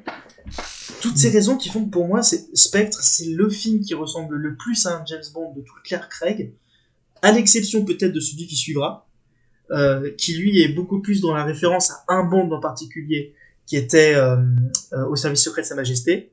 Il reprend le thème musical, il reprend la musique, il reprend un peu la fin en la renversant. Mais là, Spectre, c'est un film qui ressemble à tous les autres James Bond, mais qui ressemble aussi beaucoup uniquement à lui-même. Je trouve pas qu'il y ait un autre film dans la saga de James Bond qui ait réussi à faire ce que Spectre a réussi à faire. Même le meilleur Bond à mes yeux, qui est Living Daylights avec Timothy Dalton, il lui manquait un truc, c'était l'action spectaculaire, et c'est dans Spectre. D'accord. Donc, et c'est un film qui, encore une fois, je rappelle pas ce que j'ai dit au début et ce que j'ai cité au début, mais qui a été très débattu à sa sortie, pour la seule raison, en fait, pour moi, qui suivait Skyfall, et qu'on avait cette idée, ce standard en tête de Skyfall, et donc ce film complètement différent, qui assume le côté un peu gonzo et un peu débile de son action, et qui assume le côté divertissant, et qui est beaucoup moins dans la réflexion psy, même si j'ai dit qu'il y en avait un peu. C'est un film qui, du coup, pour ces raisons-là, n'a pas fonctionné, en tout cas dans la critique, mais pour moi, il faut le réhabiliter absolument, et ça fait partie facilement des top 3 des James Bond, depuis la création, donc depuis ceux avec Sean Connery ou même les précédents qui sont plus rares, qui sont moins connus. Voilà. D'accord, ok. Alors, bon, je t'avoue, j'aurais moins de choses à dire sur Le Monde Perdu, parce que j'ai vu aucun Bond de ma vie. Donc... Ouais, moi c'est pareil. J'en ai vu, mais j'ai pas vu les derniers. En fait. Tout ce qui est à partir de Casino Royale, j'ai pas vu.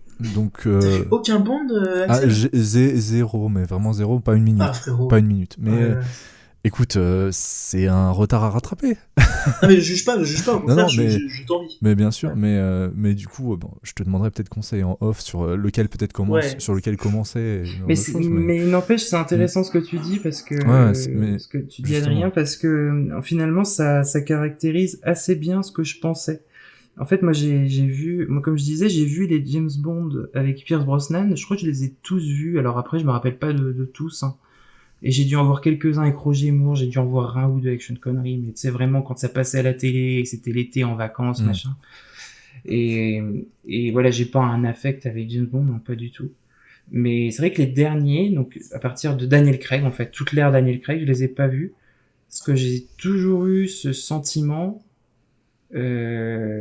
mais que c'était des films en fait qui j'avais le sentiment que c'était pas des James Bond purs en fait. Ouais, il y a de ça vraiment. Ça se questionnait beaucoup, où on prenait plus de temps à s'interroger sur le personnage, alors que moi c'est peut-être moi qui suis un peu con, mais c'est vrai qu'un James Bond pour moi c'est le côté agent secret hyper classe qui agit autant dans l'ombre que dans la lumière, et où il y a un peu d'action, un peu de combat au corps à corps, etc. Et je sais pas, j'ai toujours eu ce sentiment que dans les films de Daniel Craig il y avait pas ça. Bah surtout James Bond, c'est 007, c'est un agent secret. Donc ça. Dans l'idée, on pourrait se dire que c'est un personnage qui est quand même relativement anonyme. Alors, ça se discute, parce qu'en même temps, les meilleurs, c'est aussi ceux où il a transcendé ça. Au service secret de Sa Majesté, c'est un film où on nous montre le trauma originel de Bond. Donc, ça peut être intéressant. Le problème, c'est quand il y a que ça. Ouais. Et pour moi, Skyfall, c'était que ça, malheureusement. Ouais. Et Spectre, il y a un peu Oui, de puis ça, je me mais rappelle vraiment de remarques comme ça de certaines personnes, d'avis que j'avais pu lire où les gens disaient ouais, on se fait chier quoi, en gros, hein, globalement. c'est un peu ça. C'est un peu Et ça. et du coup oui, en fait ce que tu dis là tombe là-dessus aussi, donc je comprends. Ouais. Ouais. Et je pense qu'il faut pas, parce qu'on a souvent tendance à dire quand les gens disent on se fait chier, dire ah bah ça y est, dès que c'est un peu intellectuel, les gens ils aiment pas. Je pense que c'est pas ça du tout. Je pense, non. Je pense que quand on va au cinéma, on a des attentes, alors qui peuvent être subverties ou non. Hein. Il y a des très bons films qui ressemblent pas du tout à ce qu'on espérait qu'ils soient. Mais je pense quand même que il y a certains éléments qu'on peut trahir, mais que quand on commence à faire complètement autre chose, je vois plus l'intérêt en fait. C'est-à-dire que pour moi, c'est très bien qu'on essaie de faire une sorte de Jason Bourne un peu différemment. J'adore Jason Bourne, mais je vois pas l'intérêt de plaquer Jason Bourne sur James Bond. La standardisation, c'est un peu ça aussi. T'aimes l'un et t'aimes l'autre, mais oui, mélanger les deux n'est pas forcément. La standardisation, idée, c'est un peu ça. C'est penser qu'on peut tout confondre. Ouais, c'est comme si on disait tous les films d'espionnage doivent être comme l'émission Impossible. C'est ça. Tous les films d'espionnage doivent être comme l'émission Impossible, ou comme Kingsman, ou comme voilà. Pour moi, il y a plein de sous-genres dans le genre. Je trouve que Jason Bourne et James Bond appartiennent à la fois au même genre et à la fois pas du tout au même genre. Parce que tu vois, pour moi, typiquement, Kingsman, en fait, c'est un James Bond décomplexé. Oui. Ce que n'avaient pas l'air d'être les films de l'ère Craig, par exemple. C'est quasiment pas parodique, hein, Kingsman. Ça ressemble beaucoup à des Bond, alors ça ressemble pas du tout à ceux de Craig, bien sûr. Ça ressemble un peu à ceux de Brosnan, ça ressemble surtout à ceux de Roger Moore. Ok. Genre Moonraker, vraiment des trucs qui sont partis très loin. Même, tu vois, en n'ayant jamais vu un James Bond, celui-là, j'en ai entendu parler. C'est peut-être un de ceux que j'ai vraiment envie de voir, juste pour constater le délire. Hein. Ouais, clairement. Il est plutôt mieux que ce qu'on peut penser. Oui. C'est pas un très bon film, mais clairement, tu me dis d'identifier un des pires James Bond, c'est pas comme ça que je commencerai. Ouais.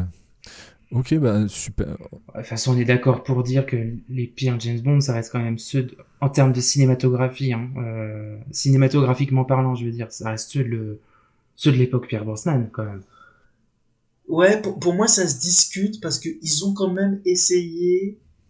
C'est pas Meurt un autre jour le meilleur, on est d'accord. Non, mais bien sûr, mais ça Meurt un autre jour, c'est même le top 3 des pires. Je pense. Et c'est ça qui est compliqué aussi, c'est que en fonction de l'ère dans laquelle t'es, ils sont pas du tout interchangeables. GoldenEye et Meurt un autre jour, c'est pas du tout la même chose. Et est-ce que tu aurais vu alors bon, c'est un peu con ce que je vais dire parce que Pierce Brosnan maintenant il a vieilli aussi, mais est-ce que tu aurais vu Pierce Brosnan à l'heure de Skyfall par exemple ou de Spectre? Est-ce que ça aurait fait sens? Pierce Brosnan c'est un très bon acteur, il est capable de jouer ça, je pense. Hein. Et d'ailleurs j'ai pas de souci avec lui. Moi je trouve que tous les acteurs de Bond... Ah oui, non, puis il colle, je veux dire, au personnage. Oui, moi je trouve que tous les acteurs de Bond ont très bien joué Bond. J'aime pas beaucoup Roger Moore, mais c'est vraiment une question de préférence personnelle. Et Lazenby, c'était pas un acteur, c'était un mannequin, hein, ça se voit. Mais pour moi, tous les acteurs de Bond, c'est jamais l'acteur le problème pour moi. Quand il y a un mauvais James Bond, c'est une addition d'éléments. C'est pas à cause de l'acteur principal. Oui, bien sûr. Donc... Là, pour moi, c'est tellement difficile de fondre le Bond de Brosnan dans le Bond de Craig parce qu'ils ont vraiment pas grand-chose en commun. Mais connaissant les talents d'acteurs de Brosnan... Après, il y a beaucoup de films qui sont sujets à ça, hein, je veux dire. Oui, beaucoup de bons acteurs qui jouent bien, même perdus dans des mauvais films. Ouais, Brosnan, dans Meurt un autre jour, il est pas mauvais. Ah non? Le problème, c'est le film, c'est pas lui. C'est assez rare hein, qu'on ait vraiment un acteur qui joue Bond et qui, dans son propre film, se remet pas à côté de la plaque. C'est assez rare. Je le revois encore faire du surf sur le glacier. Ouais, non mais oui, il avait bien l'invisible et tout ça. Oui, c'est dans le palais de glace à la fin avec l'Aston Martin qui devient invisible. Enfin, mais c'est pas plus débile que Christopher Lee en jogging dans L'Homme Pistolet d'Or. Il y a plein de trucs, il y a plein de moments où dans la mythologie Bond, mais c'est normal, il y a plus d'une vingtaine de films. Donc il y a plein de moments où ils ont craqué. Hein. La constante peut pas être... J'avoue que peut-être aussi le fait... Enfin, comment dire...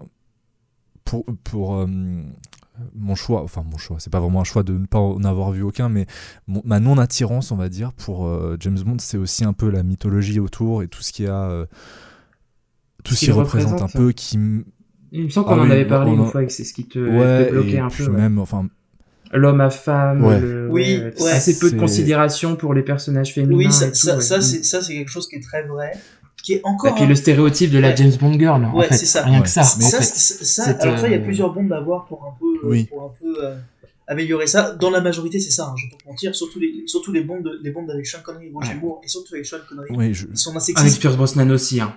Ouais, mais surtout Sean Connery. Sean Connery, après, on va dire, c'est l'époque, machin. C'est d'un sexisme épouvantable. Goldfinger. Oui, mais d'accord. Goldfinger. De toute façon, c'était une époque sexiste. Oui, mais encore aujourd'hui. Un des préférés des fans. Oui. Aujourd'hui, c'est pas normal, mais à l'époque, si tu veux, même si ça reste dégueulasse, c'était moins étonnant. Parce qu'un des préférés des fans, Goldfinger, James Bond, il pratique un viol sur une lesbienne, et à la fin, elle est plus lesbienne, tellement il est bon, tu vois. Les gens, ils ont oublié ça. Les gens Goldfinger, ils se souviennent que de plein de trucs géniaux liés à ça. Et ça, c'est violent, par contre. Et Daniel Craig, il y a un peu de ça. Mais c'est sérieux, c'est vraiment. Oui, évidemment. C'est explicitement dit dans le film, alors, c'est une interprétation qu'on s'en fait. Parce que franchement, c'est grave. Vraiment, Eddie, je vais te mentir, Eddie, je dirais qu'on est dans le quasiment explicite. C'est-à-dire que, évidemment, c'est pas dit il la viole et elle est lesbienne et elle est plus lesbienne, mais dans les faits, c'est ce qu'on voit. C'est ce qu'on voit à l'écran, et ce débat et tout ça. Enfin, je me mettrai pas de détails parce qu'en plus on n'est pas du Trigger Warning. Oui, non, bien sûr, évidemment. Mais Daniel Craig, il y a encore un tout petit peu de ça. Et puis, mais c'est ce que j'ai cru comprendre, c'est que ça commence à changer un petit peu. Oui. Surtout dans le dernier. Dans le tout dernier. C'est aussi parce que Craig, c'est un type qui est hyper gentleman dans le bon sens du terme et qui en pouvait plus de jouer Bond aussi pour les raisons que t'évoques. Et en fait, dans le tout dernier, qui est écrit par Phoebe Waller-Bridge. C'est Phoebe Waller-Bridge. Fleabag. Fleabag qui ça n'a jamais été ma minute nerd, mais vraiment, regardez Fleabag, c'est incroyable. C'est ça, regardez Fleabag, et elle a participé au scénario, et d'un coup c'est vachement mieux, tu vois. Ah oui, d'accord. Ok, donc, tu vois, ça m'a donné juste le fait que tu dis. Alors commencer par No Time to Die, c'est quasiment du troll, mais. Parce qu'en fait, il référence tellement de trucs précédemment que tu vas louper les choses. En fait, Axel va faire la chronologie inversée. Oui, c'est ça. Oui, c'est possible.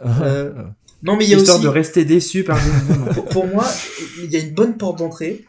C'est tuer les parce que c'est le meilleur. Je suis pas objectif. Pour moi, c'est le meilleur. Mais c'est tuer les pas joués, Living Daylights avec Timothy Dalton. Fin années 80, début années 90. Timothy Dalton, de ce que j'ai cru comprendre. Il en a fait 2.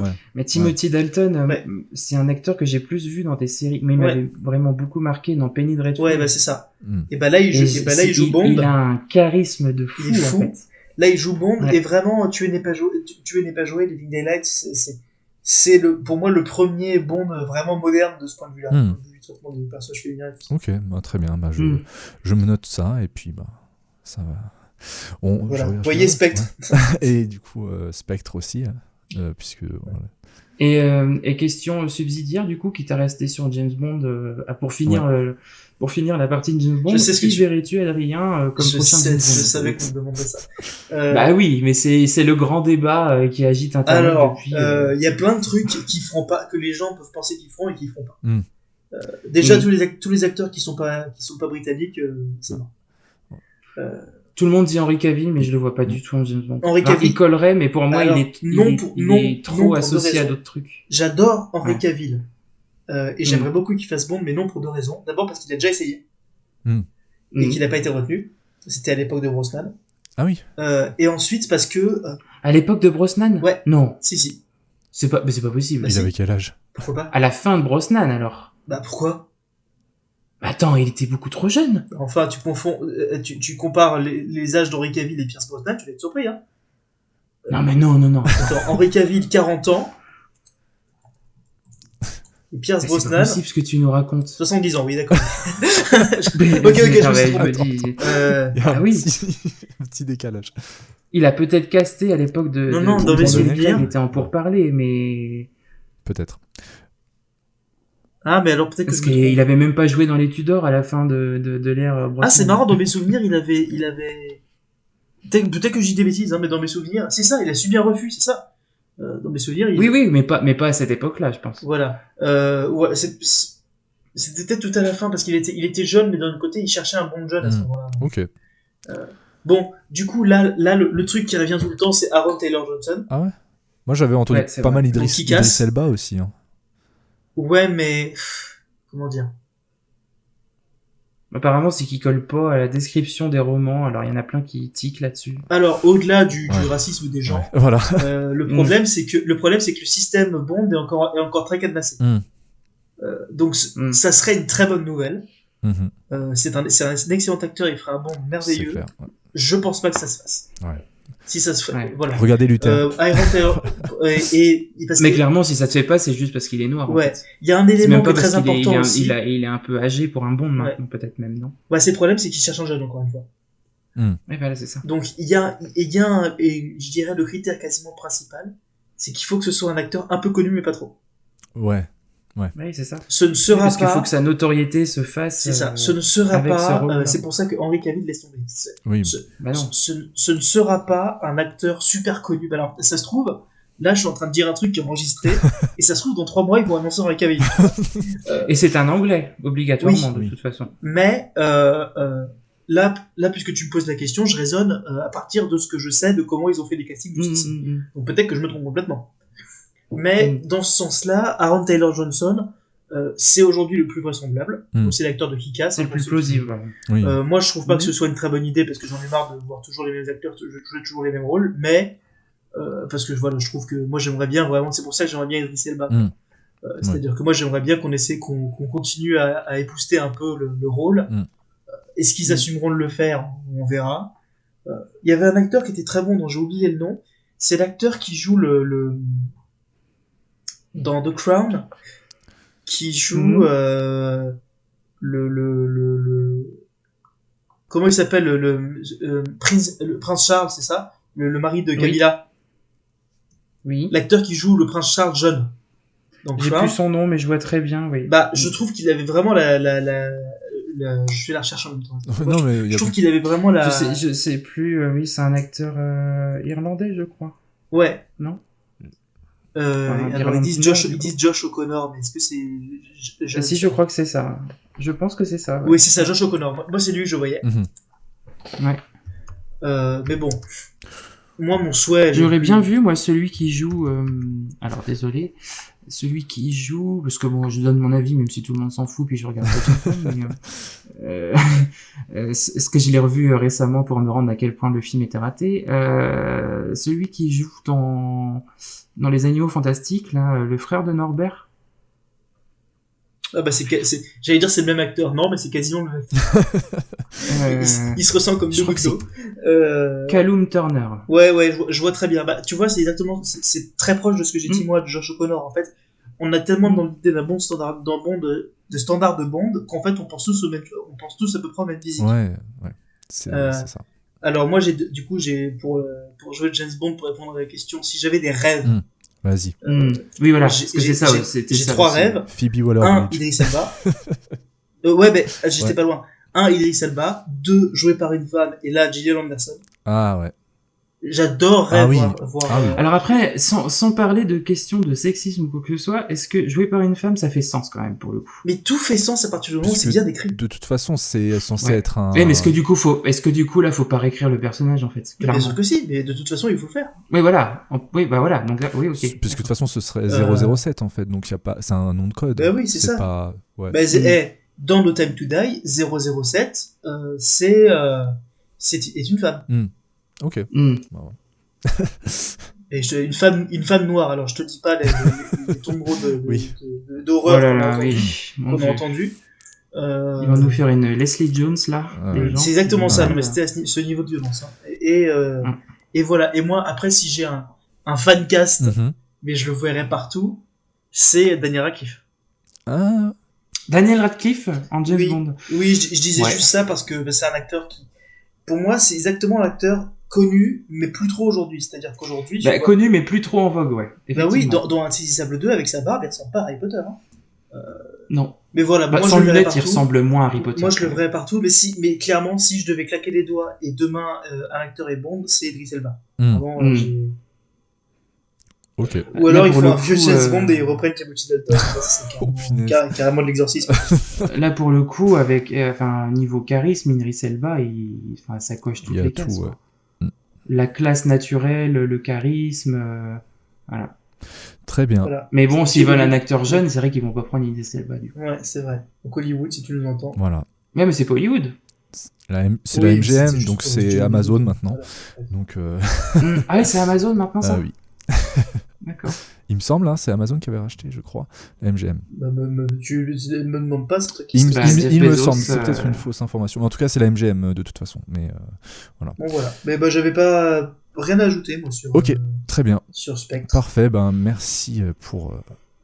Mais c'était Ouais, très c'était très intéressant. intéressant pour quelqu'un qui connaît rien du tout. Ben, c'était très C'est expliqué. ça, Merci. ce que j'allais Très dire, bien là, même pour des profanes comme nous qui ne sont Ouais. pas des aficionados de James Bond, quoi.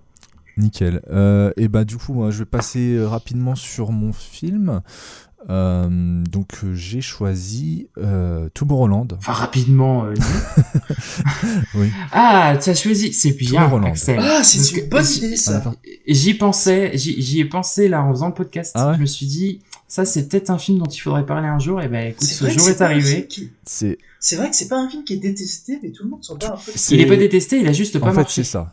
Alors qu'il est très bien. Donc Vas-y, ouais, ouais, c'est je suis chaud. en fait vous dites ce que j'allais dire, donc c'est vraiment c'est ça. C'est Désolé. non mais y a pas de Non, souci. vas-y, Hein. vas-y. C'est vraiment ça. En fait, c'est un film Disney, donc c'est relatif le fait que ce soit un film qui a réhabilité ou qui est un peu. Mais c'est vrai qu'il est un peu oublié en fait. Mais il a réhabilité dans le sens où il est pas connu. C'est ça. Et, déjà au et tout qu'il est début. pas apprécié pour ce qu'il est Ouais. en fait, parce que je pense qu'il a pas été très bien C'est ça, vendu au aussi. tout début, il y a eu déjà une mauvaise communication autour du film qui a fait que ça n'a pas trop marché en salle. Bah, rappelle-toi de mon avis de l'époque. Ah hein. oui, non, mais ça fait 10 ans. Moi, j'avais bientôt 10 pas ans. apprécié plus que ça, et au C'est final, vrai. c'est en le revoyant, je me dis, mais en fait, si, le film est hyper Ouais, intéressant. ouais. Et du coup, maintenant, c'est juste un fond de catalogue Disney+. Donc, C'est ça. C'est fou. alors que c'est quand même un film de Brad Bird C'est clair. qui ouais. est vraiment intéressant, il a plein de sujets vraiment cool.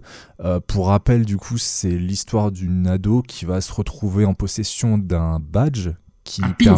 un pins, on va dire, voilà, Mm. avec un petit T dessus, qui lui permet de voyager temporairement vers ce qui semble être un monde futuriste, utopique. Et du coup, son aventure va commencer, puisque en fait son badge a une limite de temps. Elle va commencer quand elle va aller chercher un autre badge, elle va chercher des informations sur, essayer d'apprendre sur quel est ce monde qu'elle a pu voir temporairement. Et du coup, elle va rencontrer un peu deux personnages vraiment importants. Une petite fille qui est un peu la recruteuse, qui en vrai est un robot, mais on l'apprend très vite, donc c'est pas un spoil. La scène où on découvre que c'est un robot, c'est quand même assez génial. Elle est vraiment super. Il y a des très bonnes scènes dans le film. Pour un Je l'ai film revu- Disney, c'est vraiment cool. Ah oui, ouais. Je l'ai revu cet après, mais vraiment, je prends toujours autant mon pied en le voyant. Puis c'est beau, quoi. Ouais. On a tous bien fait notre travail. Ouais, Mais c'est vrai, vraiment, hein. On a été de très bons élèves. c'est super. Sauf Non, moi qui ne l'ai pas revu, mais bon, en même temps, j'ai dû revu. Non, mais oui, tu connais par cœur, je pense. C'est un truc avec des dinosaures, en général, je maîtrise. Ouais. C'est bon. Du coup, oui, et elle va. Du coup, ces deux personnages vont retourner vers une personne aussi importante qui est interprétée par George Clooney, qui est un peu la personne qui a été bannie de ce monde, Du Tomorrowland. Voilà, du Tomorrowland, qui est un monde un peu hors des. Qui a été fondé par des scientifiques et des grands esprits. un peu des businessmen. Des Bah, grands c'est esprits. entre les deux, ouais. hein. Ouais, C'est en fait, assez, c'est un peu le sujet du film, en fait. C'est savoir la ligne entre le scientifique utopiste et le businessman. Voilà. C'est un peu tout ce qu'on voit actuellement, en plus. Donc, j'avais prévu d'en parler aussi. Du coup, le film, c'est vraiment un film de SF assez familial. Alors, il y a des petits moments un peu violents, mais c'est vraiment très relatif. ça va. Au parfum un peu années 80, un peu retour vers le futur. Je trouve qu'il y a cette vibe dans ce film, mais qui parle d'un futur qui fait référence à un futur vu des années 50, on va dire. Voilà. Bah, ça, c'est, oui, vu que c'est en lien avec avec, le land de Disneyland, du coup, c'est ça. un futur vu par Par Walt Disney, par en Walt fait. Disney dans les années 50, 60. Donc Brad Bird à la réalisation, qui vraiment... Premier film live. Non, il me semble. non, Mission Impossible 4 avant. Ah, il l'avait fait avant, c'est vrai. Ouais, Exact. ouais, en 2011, il me semble. Mais, enfin, virtuose, vraiment. C'est l'un des meilleures Missions Impossibles. Ouais, vraiment. Les scènes d'action, quand tu parlais des scènes d'action avant, Adrien, de Spectre, qui étaient lisibles, vraiment, moi, il y a... Ah ouais.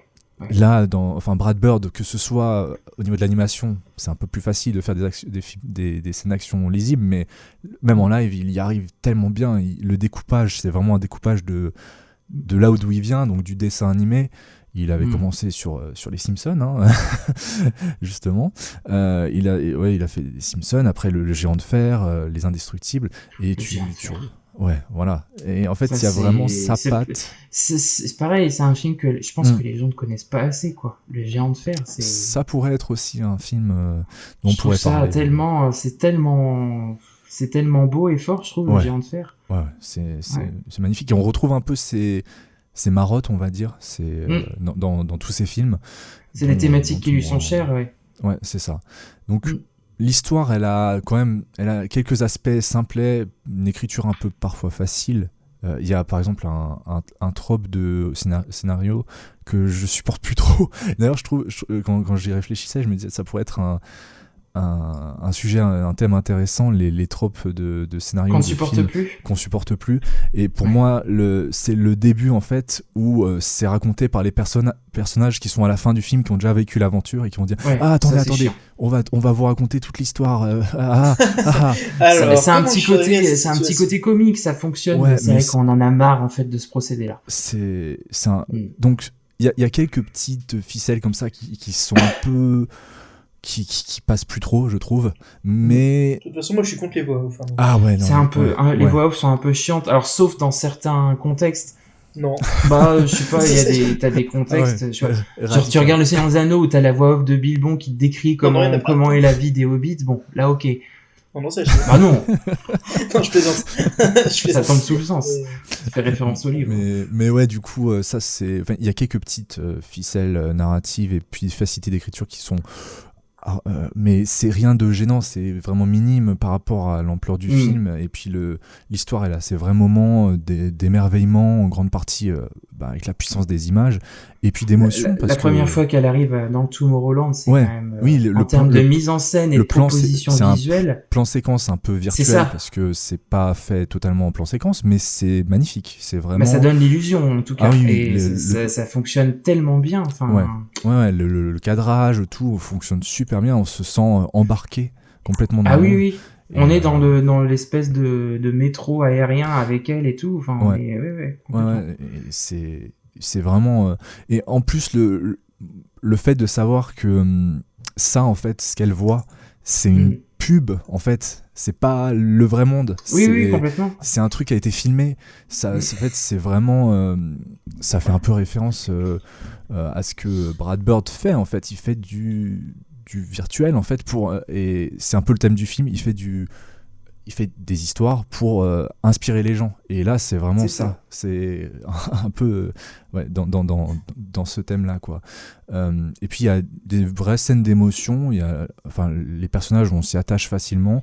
Du coup, l'aventure est vraiment cool à suivre.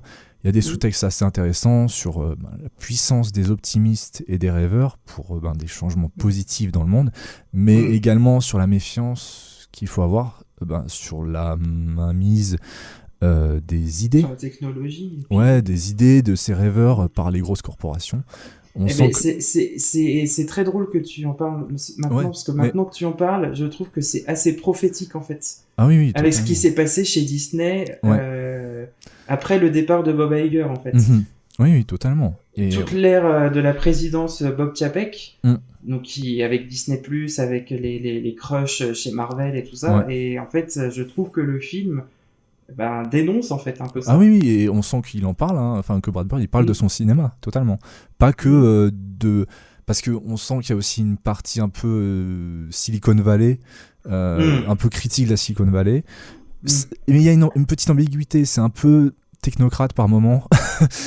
Donc c'est là où je revois un peu. Il veut pas parfois. non plus totalement cracher à la gueule de Disney. C'est ça. Mais Ils produisent le film hein, quand même, donc bon. Oui, voilà. Mais tu sens qu'il y a un peu cette. Mais tu sais, il y a des lectures de Tron qui sont super intéressantes sur le fait que Tron, ça parle totalement de Walt Disney et de la géance de Disney, qui sont vraiment super intéressantes à voir aussi. Donc, enfin, bon, ça parle, c'est pas le même film, mais ouais, en tout cas, on sent que parfois les créateurs de films, même chez Disney, peuvent se permettre de passer en soum-soum, on va dire. C'est un autre débat, mais le Dumbo de Burton est très anti-Disney. Mais complètement. Ouais. Complètement. Et c'est ce qui en fait toute sa force au Dumbo de Burton. Bien sûr. Et c'est aussi pour ça que c'est certainement j'aurais pu en parler aussi. C'est pour ça que c'est la meilleure. C'est le meilleur live action. Hein. C'est le meilleur live action de chez Disney, en tout cas dans leur grande entreprise. Ça, les copains, on aurait pu en parler parce que je peux vous dire qu'il s'est fait chier dessus celui-là. Ouais, alors que pourtant il est excellent. Franchement. Oui. Ouais, mais totalement. Pour moi, c'est même pas un Burton mineur, quoi. Je trouve. Non, c'est un majeur. Je suis d'accord. Majeur, je sais pas, mais c'est le premier Burton majeur qu'il a fait depuis un bon bout de temps. Je trouve aussi. J'avoue que. Moi, j'ai adoré Miss Peregrine, hein, mais bon. Oui, ouais. C'est aussi un autre film. C'est que je suis très très faible face à Eva Green.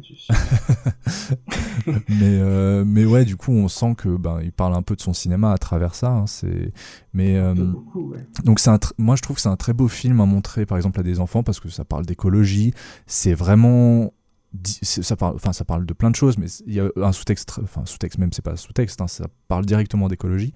C'est super dynamique, vraiment, on s'ennuie pas, il y a plein d'idées visuelles et scénaristiques.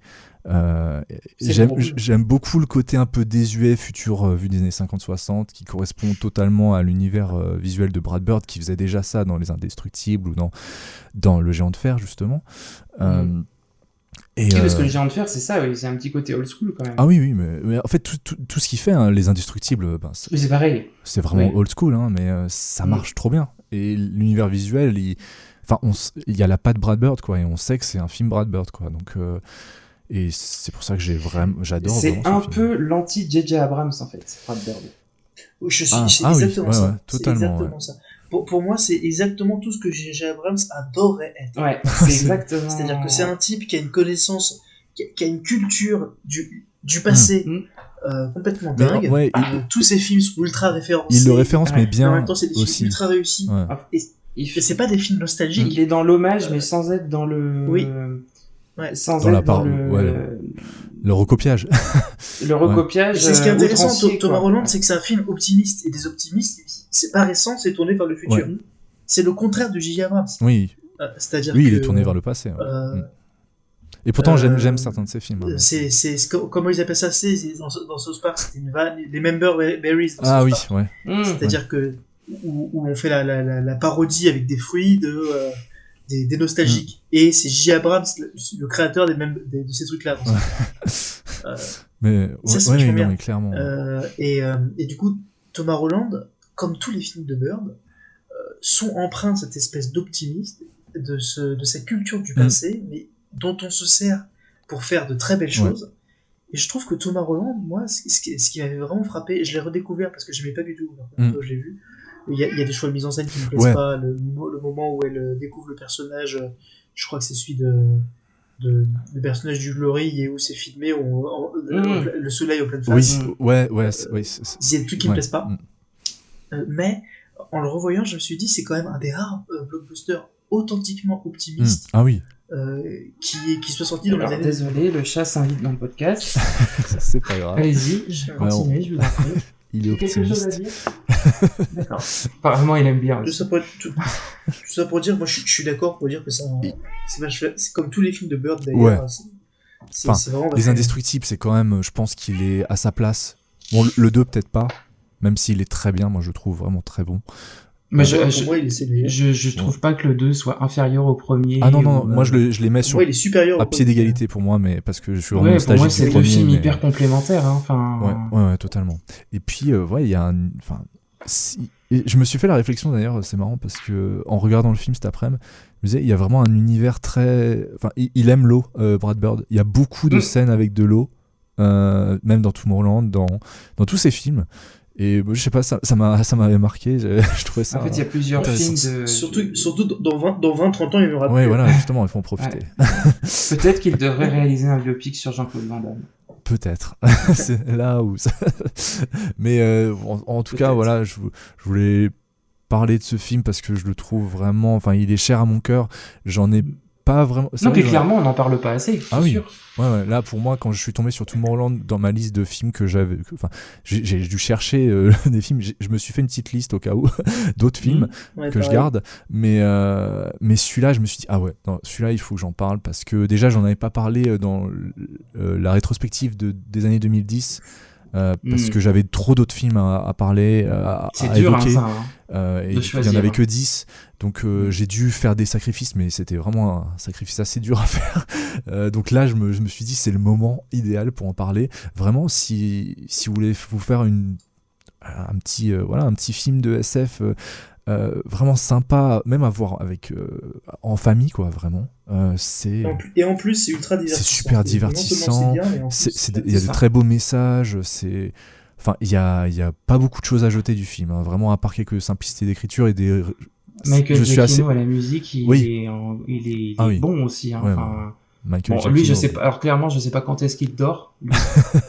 C'est la réflexion qu'on s'est fait à la maison il y a pas longtemps. Il dit, mais quand est-ce qu'il se repose, en fait, parce que il y a eu une période de temps, il était sur tous les bons coups, il était partout, vraiment. C'était mon dernier point, justement. La musique est vraiment magnifique. C'est un film à réhabiliter. Voilà, ça, je pourrais pas le dire mieux. Pour le coup, on est totalement dans le thème. Là. Clairement. Je suis d'accord. Ok, très bien. Est-ce que vous aviez des choses à rajouter ? On peut passer à la suite ? Non, sinon, voilà, voyez Tomorrowland. Voilà. Ah oui. Très bien. Voyez-le. Si vous avez un abonnement Disney+, et vous n'en avez jamais entendu parler, écoutez, vraiment donnez-lui sa chance parce que ça vaut le coup. Ouais. Et puis si vous l'avez vu et que vous n'avez pas aimé, donnez-lui sa chance parce que je vous jure que ça fonctionne. Oui, clairement, moi c'est ce qui s'est fait avec moi. Clairement, j'aimais vraiment pas la première. Très bien, parfait. Écoutez, merci d'avoir validé mon choix. Moi, je valide les vôtres également, même si je n'ai pas vu. Je dirais que finalement, sur les trois, c'est certainement ton choix le plus pertinent parce que c'est vrai qu'Adrien et moi, on a parlé de deux films qui sont des bons films à nos yeux en tout cas et qu'il faut réhabiliter, mais ce sont deux films qui ont marché. Oui. Alors que toi, en plus, il est bon, mais il n'a pas fonctionné au cinéma. Donc c'est vraiment un film qui mérite une seconde chance. Ok.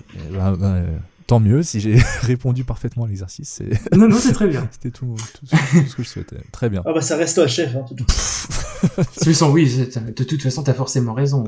Voilà, de toute façon, c'est moi qui ai le dernier mot au montage. De toute façon, moi, je trouve que ton choix est particulièrement pertinent. Voilà. Oui, c'est ça. En fait, les auditeurs, vous savez pas, mais vraiment, Eddie et Adrien m'ont chié dessus pour mon choix. Et ça, ce que vous entendez, c'est mon montage à moi. C'est ce qui nous force à dire, en fait. Voilà. Je suis d'accord avec lui. Voilà, c'est pour ça. Vous vous doutez bien qu'Adrien ne peut pas aimer un film issu des studios Disney, donc évidemment que pour moi, c'est même pas du cinéma. Très bien. Pour moi, de toute façon, c'est même pas un film. Ouais, voilà. On part de là. Très bien. Mais c'est pas vrai parce que j'aime beaucoup Pirates des Caraïbes. Mais oui, ça c'est vrai. C'est vrai. Et Tomorrowland, du coup.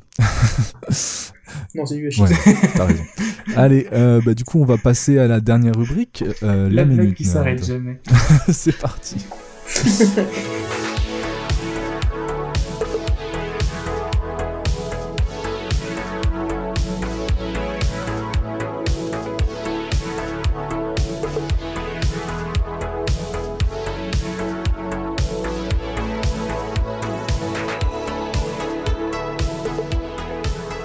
On est à la dernière rubrique de ce podcast et on est du coup au Minute Nerd. Donc chacun va présenter un petit sujet en dehors du cinéma qui est cher à son cœur. Et je vais commencer par Adrien. Allez. Alors moi je vais vous parler un peu de gaming. Vas-y. Alors bon, en off vous parlez de solitaire. C'est pas ça que je vais parler. De hard gaming. De hard gaming, voilà, c'est ça, le solitaire Microsoft. Il me semble que tu twitchais ça juste avant qu'on commence, donc absolument. Tu remerciais les subs. Merci les subs. Non, moi je vais vous parler de Hellblade, Senua's Sacrifice. Oui, c'est sur le Game Pass ça. C'est sur le Game Pass. Donc pour ceux qui ont le Xbox Game Pass, vous avez absolument aucune excuse. Et en plus, le 2 va sortir sur le Game Pass. J'ai pas d'excuse du coup. En mai. Donc, et ça met à peu près 8 heures, donc vraiment, jouez-y. C'est donc un film qui se passe à l'époque un du jeu, film. un bien jeu. sûr. Un jeu. Oui, mais parle mieux. toi. Matrix. Ah non, mais le sérieux du mec, quoi. Laissez-le. Non, c'est un jeu qui se passe à l'époque viking, qui a été édité par Ninja Theory, et qui raconte l'histoire de Senua, qui est atteinte de quelque chose qui est entre la schizophrénie et la psychose. Je suis pas un spécialiste de ces sujets, mais je crois qu'on est à peu près là-dedans. Donc, ce qui fait qu'elle a des hallucinations visuelles et auditives, qu'elle entend des voix, et qui va voyager à travers l'enfer viking pour essayer de retrouver l'âme de son compagnon qui vient de mourir. Ok. Ok. C'est donc ambiance, évidemment, c'est toujours. Donc c'est un jeu narratif, c'est un jeu narratif, mais il y a beaucoup quand même de gameplay. ou c'est un RPG light en fait, c'est quoi, c'est On est entre les deux parce que d'un côté c'est extrêmement narratif et c'est pas un monde ouvert du tout. Ok. C'est quand même très directif, mais d'un autre côté, on n'est pas dans le jeu narratif traditionnel qu'on peut imaginer. À la Detroit Become Human ou Ouais, c'est ça, dans le sens où c'est pas juste un walking simulator. C'est-à-dire que Ouais. il y a des bastons contre des il y a des phases de boss, combat, ouais. des phases de combat avec un gameplay vraiment super bien fait, où tu sens bien T'as quoi, toute t'as la un arbre de lourdeur du compétences, gameplay. L'arbre de compétences, je crois pas. D'accord, oui, donc on n'est pas tout à fait t'as des- dans un RPG non plus. Voilà, on n'est pas tout à fait dans un RPG. Il y a des énigmes. C'est un jeu Tu dois d'aventure. retrouver, quoi. tu dois retrouver des signes dans la nature. Enfin, c'est un truc qui est vachement bien fait, qui est très intéressant, qui est très original, et qui a vraiment pour intérêt principal de donner, d'après ce que j'ai lu, une vision très juste de ce que peut être la psychose. Ok. Et ça transposé à un moment où on ne parle pas du tout de psychose, puisque je parle vraiment de l'époque viking. Ouais. Donc elle considère que c'est des démons qu'elle entend. Mais ils arrivent à faire ce truc de rendre le jeu hyper pertinent sur ces sujets. La psychose du personnage, c'est pas du tout un obstacle en soi. Ça peut être un obstacle, comme ça peut être quelque chose qui va l'aider, parce que c'est aussi des voix qui te préviennent quand tu vas potentiellement te prendre un coup par derrière, où il y a une voix qui dit attention. C'est vraiment un jeu très intéressant, et en même temps tout à fait divertissant. Voilà, j'ai conscience que c'est un peu plombant comme j'en parle, parce que Non, mais très bien. voilà, c'est des sujets qui sont très lourds et c'est pas un jeu rigolo du tout. Mais c'est en même temps très divertissant. Les séquences d'action sont vraiment très efficaces. Et il y a une forme de difficulté qui est très plaisante. On n'est pas sur du Dark Souls, mais c'est vraiment pas du tout un jeu qui te facilite la tâche. Faut vraiment jouer à Senua. D'autant que la suite va sortir très bientôt. Il y a des premières images qui sont sorties, ça a l'air absolument sublime.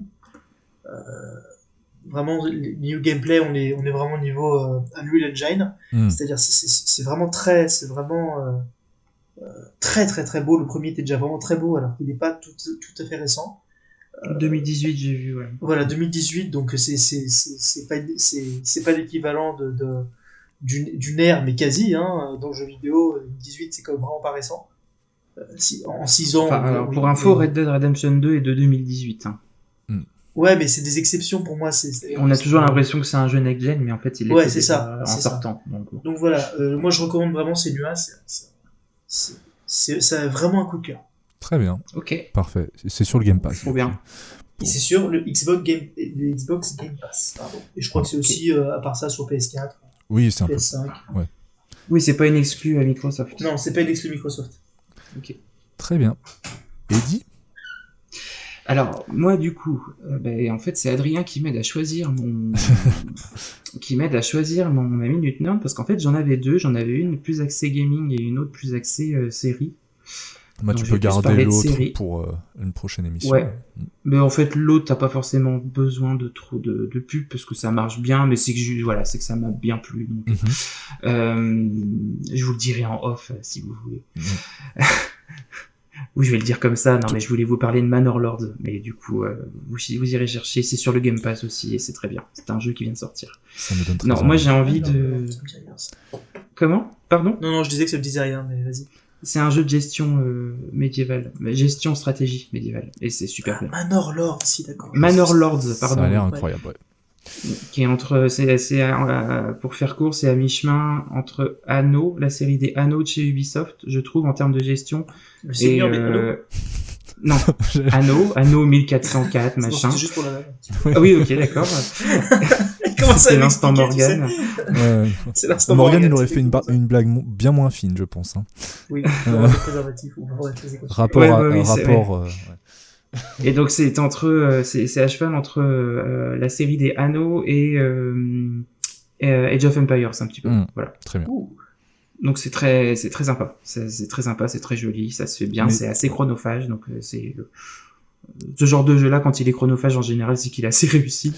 C'est clair. Donc voilà. Mais c'est pas de ça que je voulais vous parler. Du coup, j'ai envie de vous parler de Beastars. Qui est une série, je crois que c'est japonais, alors j'ai pas regardé toutes les origines du truc. Mais c'est... Beastars. Ouais. Ouais. C'est sur Netflix. Ok. Et en gros, je pense que c'est l'adaptation. Si, c'est adapté un manga. Oui, c'est un manga à la base. C'est adapté d'un manga, et pour le moment, il y a 2 saisons, il y en a une 3e qui arrive. Mais ça m'étonne de toi, parce que je sais que tu n'es pas très animation japonaise, donc... Eh ben, pas trop, et finalement, là, c'est la thématique qui m'a plu. Et je me suis dit, bon, tu tentes. Et pour la petite info, il y a longtemps en fait que je suis sur cette série. La première fois, je m'étais téléchargé les épisodes pour le vol vers Venise, en fait. D'accord, ok. Ouais. Je m'étais dit, voilà, c'est des épisodes qui font 20 minutes, je vais regarder un peu pendant que je suis dans l'avion. Et j'ai commencé comme ça, et j'avais un peu laissé de côté, j'ai repris, j'y retourne. Là, voilà, là, je suis en train de terminer la saison 2, donc je me suis bien mis dedans. Okay. Et donc c'est une série que je trouve très intéressante. Donc pour contextualiser le truc, c'est une série qui se passe dans un univers avec des animaux anthropomorphes, un peu à la Zootopie en fait, de chez Disney. Bon, c'est beaucoup moins mignon et coloré que Zootopie. Ouais. C'est très bien fait, c'est très joli, mais ça n'a rien à voir. C'est un peu plus avec dark, Zootopie. quoi. Un peu plus dark, voilà. C'est... Et on suit l'histoire de Legoshi, qui est un loup gris, qui est au lycée, et en fait il est dans le club théâtre du lycée, et il y a un des herbivores en fait de son école que l'on va retrouver à moitié dévoré en fait dans l'auditorium du lycée. Donc toute la première saison tourne sur qui a fait ça, enfin quel est le carnivore, parce que c'est forcément quelqu'un du club théâtre et quelqu'un du lycée, donc qui a en gros succombé à ses instincts de carnivore et a dévoré un autre élève, quoi. Okay. Et du coup, c'est très intéressant. Et en parallèle de ça, Legoshi, en fait, se retrouve attiré par une lapine qui s'appelle Haru. Et ce que je trouve très intéressant, c'est qu'en fait, Legoshi se pose beaucoup de questions. Il sait pas s'il est attiré par cette lapine parce qu'elle lui plaît physiquement, ou si c'est parce que c'est son instinct de prédateur qui en gros est attiré par une proie en fait. Ah oui, c'est ce qu'il veut la graille ou ce qu'il veut exactement. Et c'est très intéressant parce que ça remet en parallèle beaucoup de choses de notre société à nous, sur le racisme, sur nos appartenances, sur plein de choses. Ça fait très utopie, hein, vraiment là c'est. Ouais, mais beaucoup plus dark. Oui, hein, bien sûr. Ouais. Oui, et voilà, donc c'est une série que je vous recommande. Il y a 2 saisons, il y en a une 3e qui arrive. En tout cas, c'est sur Netflix dit. Et moi, j'ai pris beaucoup de plaisir à suivre ça. Et en fait, pourquoi Beastars ? C'est parce que en gros, dans le lycée, dans le club théâtre du lycée, c'est si j'ai bien retenu, le Beastars, en fait, c'est l'élève qui incarne. Qui va incarner le personnage principal de la pièce de théâtre et qui en gros réunit souvent ce sont des herbivores hein, qui deviennent des Beastars, mais en gros dans cette société là c'est des animaux qui incarnent à la fois, qui font le pont entre les carnivores et les herbivores et qui incarnent en fait toutes les bonnes valeurs pour que cette société fonctionne. D'accord. Voilà. Okay. Mais c'est très intéressant parce qu'en fait il y a vraiment sous le couvert de la bien-pensance et de la bienveillance de chacun, où tous ces animaux herbivores et carnivores vivent en parfaite harmonie, et ben en fait on se rend compte que les carnivores sont obligés de réfréner leur véritable nature au risque de poser des problèmes, quoi. Et on les stigmatise. On se rend compte que il y a des choses un petit peu parallèles qui se font. Enfin voilà, c'est vraiment très. J'ai trouvé ça très très bien. Je trouve ça très bien écrit et très très intéressant. Et les personnages sont attachants. Legoshi, beaucoup de questionnements. C'est un personnage auquel on peut vite s'identifier tout de suite. Ouais. Typiquement, je pense à une personne qui se pose des questions sur par exemple, par rapport pour contextualiser avec nous, pour faire le lien, je pense à quelqu'un qui se pose des questions s'il il a prévu de devenir végétarien parce qu'il se pose des questions sur la souffrance animale ou ce genre de choses. Legoshi, c'est typiquement le genre de personnage vers lequel on s'identifie, quoi. Ok, d'accord. En termes d'éthique, en tout cas. Oui, bien sûr. Donc je trouve que voilà, c'est très bien fait. Ok. Super. Je vous recommande chaudement. Et en plus, donc Beastars, Beastars.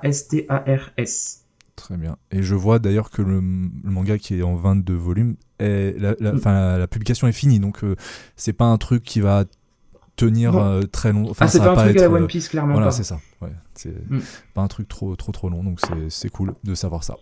Non, puis bon, clairement, vu le sujet, ils pourront pas faire non plus en 7 ans de saison, quoi. Donc, c'est sûr. Donc non, c'est aussi bien, oui, de se dire que voilà, il y aura une fin à un moment donné. Déjà, voilà. Voilà. Ouais. Très bien. Et ben moi, du coup, je vais passer en dernier sur ma minute nerd. Donc j'ai choisi de parler d'un média jeu vidéo. Donc on reste dans le thème du jeu vidéo, mais pas que. Donc jeu vidéo, mais pas que. C'est leur tagline. Donc c'est Origami, ça s'appelle. C'est un média indépendant qui est financé sur Patreon. Ils ont fait d'abord un Ulule. Et en fait, ça a été lancé par d'anciens de la presse écrite et vidéo.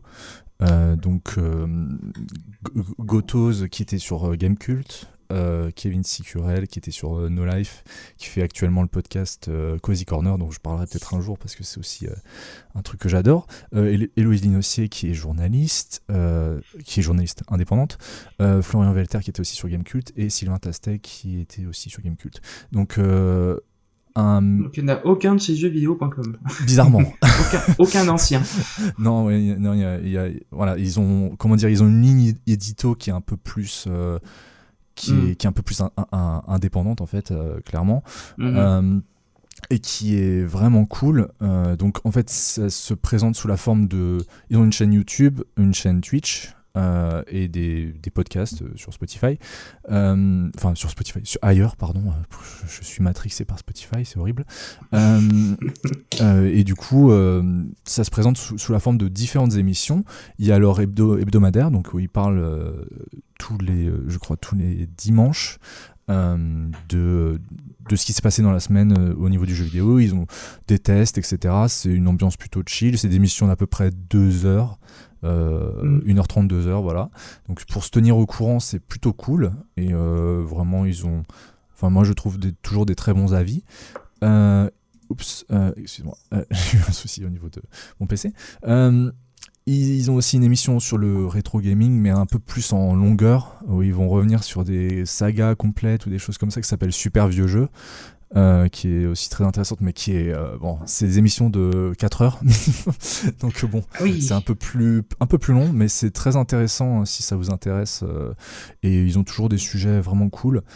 Ils ont une émission qui s'appelle Wishlist, qui parle de jeux vidéo indépendants, qui est aussi intéressante pour se tenir au courant des choses importantes. Des choses qui vont sortir. C'est ça qui se passe dans le monde du jeu vidéo indépendant. Ils ont aussi un regard un peu plus comment dire sans être méchant pour les autres, je veux dire, sur jeuxvideo.com, etc. Je trouve il y a un point de vue très commercial, voilà, c'est un peu le point de vue gamer basique qui me parle plus trop. Et il y a moins d'exigences, quoi. Voilà, il y a pas autant d'exigences que sur un média comme je pourrais recommander aussi Canard PC, mais c'est très connu et ils font aussi des émissions, etc. C'est super bien. Et du coup Origami, c'est un peu voilà, une nouvelle alternative, un peu plus où on parle aussi des réalités sociales en dehors de l'aspect économique, donc tout ce qui est crunch, tout ce qui est voilà, tous les gros oui, c'est crunch, parce que je crois que j'ai dit crush tout à l'heure. Oui, c'est pas grave. Crunch, ouais. Le crush n'étant pas la même chose, en fait. Voilà. Bon, ça revient à peu près. Ça te crush. Et les crunch étant des céréales, donc rien à voir, effectivement. Exactement. Et oui, du coup, ils ont un point de vue. Ils parlent beaucoup aussi là, l'année qui s'est passée, cette année 2023, on va dire, sur le jeu vidéo, c'était une très belle année en termes de sorties, mais il y a eu énormément, un record de licenciements de tous les acteurs. Donc, du coup, ouais, ils en parlent beaucoup. C'est très intéressant aussi, donc ça c'est vraiment cool. Et ils ont une dernière émission qui est vraiment aussi pourquoi je voulais parler de ce média qui est vraiment super bien, qui s'appelle Internet Exploreuse, qui s'éloigne un peu du jeu vidéo, qui parle plus de la culture d'Internet et qui est du coup présenté par Héloïse Linossier et Lucie Ronfaux, qui sont du coup Héloïse Linossier est elle fait partie de Origami à la base, donc elle fait partie de l'hebdo, etc. Et Lucie est juste dans cette émission.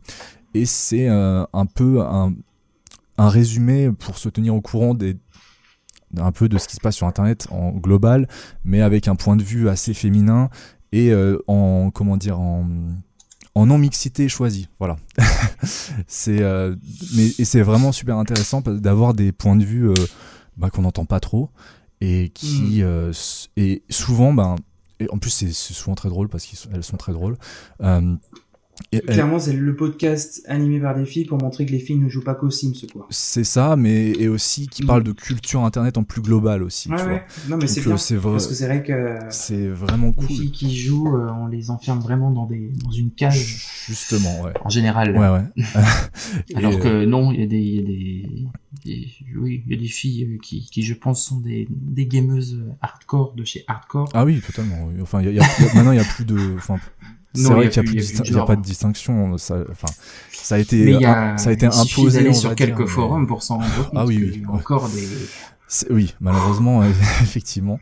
Donc voilà, cette émission, je vous la conseille vraiment si vous êtes un peu perdu sur ce qui se passe au niveau internet, même. Ça parle de toutes les nouvelles tendances entre guillemets en bien et en mal, hein. Mais vraiment, et ça permet de faire découvrir des choses superbes dont on n'avait pas idée, et ils reviennent souvent aussi sur l'histoire un peu d'internet, des petits moments historiques dans la création d'internet ou dans ce qui s'est passé sur internet, voilà. Donc je vous conseille vraiment ce média. Il y a plein de choses à voir déjà. Ça a commencé en octobre 2023 et la chaîne YouTube est déjà bien remplie. Donc si vous voulez rattraper un petit peu, il y a de quoi faire. Voilà. Je vous conseille Origami du coup sur YouTube, sur Twitch ou en podcast, un peu partout. Voilà. Très bien. Donc on a fini cette émission. On est bon. On est à peu près dans les 1h50. On a fini l'émission, voilà. On n'est pas fâché, donc tout va bien. Ça s'est bien passé. C'était pas prévu. Hein. Moi j'ai le seum. T'as le seum? Ah ouais. Oui, j'ai chaud. Ah ouais, c'est un peu ce qui te définit malheureusement. non, je rigole. Donc déjà merci à vous deux d'avoir participé à cette émission, c'était vraiment cool de la faire avec vous, c'était cool de reprendre les podcasts un peu. On espère pouvoir recommencer de façon un peu plus régulière. J'ai déjà dit ça dans les 15 dernières émissions, mais bon, on va essayer. Faut qu'on arrête de le dire, je pense. On va essayer. Ouais, non, mais faudrait qu'on arrête de le dire aussi. Mais non, mais ce serait, voilà, on va essayer. Merci aux auditeurs également, aux auditeurs, aux auditrices d'avoir écouté. On espère que l'émission vous a plu, que c'était intéressant de votre point de vue. On serait curieux de savoir ce que vous en pensez. Il y a, il me semble, donc évidemment je vais parler encore malheureusement de Spotify parce que c'est là où j'écoute mes podcasts. Ils ont rajouté une rubrique commentaires, donc si vous voulez rajouter des petits commentaires sur le podcast, n'hésitez pas. Lâchez des coms. Voilà, lâchez des coms, mais évidemment on est aussi présent sur YouTube, sur toutes les plateformes de podcast aussi un peu plus indépendantes. Voilà. Je vais rappeler un peu toutes les informations habituelles. Le site web moviesnerd.net. Pour l'instant, il n'y a que les podcasts, on verra. Voilà. Pour l'instant, il y a les podcasts. On verra s'il y a d'autres choses dans l'année. Moi, pour l'instant, comme des critiques, voilà, par exemple. Peut-être. Voilà. Si je m'y remets un jour. Voilà. Après, il n'y a aucune obligation évidemment. Et puis de toute façon, non, puis j'ai pas quitte à. La motivation. Mieux vaut ne pas écrire que d'écrire des choses pas intéressantes. C'est voilà. Donc vous pouvez retrouver toutes les émissions précédentes et les critiques précédentes aussi. D'ailleurs, j'avais fait une critique sur Tomorrowland, je crois aussi, Eddie, sur Movies Nerd, je sais plus. En tout cas, je crois qu'on en avait fait tous les deux, en fait. Donc, si jamais. Alors, à la poursuite de demain, en fait, en français. Ouais. Qui est un titre dégueulasse. Pas terrible. Et d'ailleurs, quand vous tapez Tomorrowland sur Google, vous allez tomber sur le festival électro.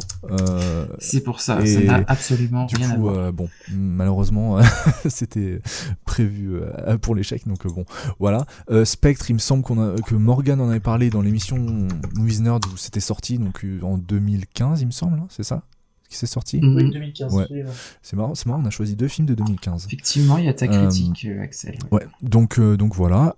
Et Jurassic Park, on vous conseille de réécouter le hors-série Jurassic Park. Peut-être qu'on disait des choses pas si nulles.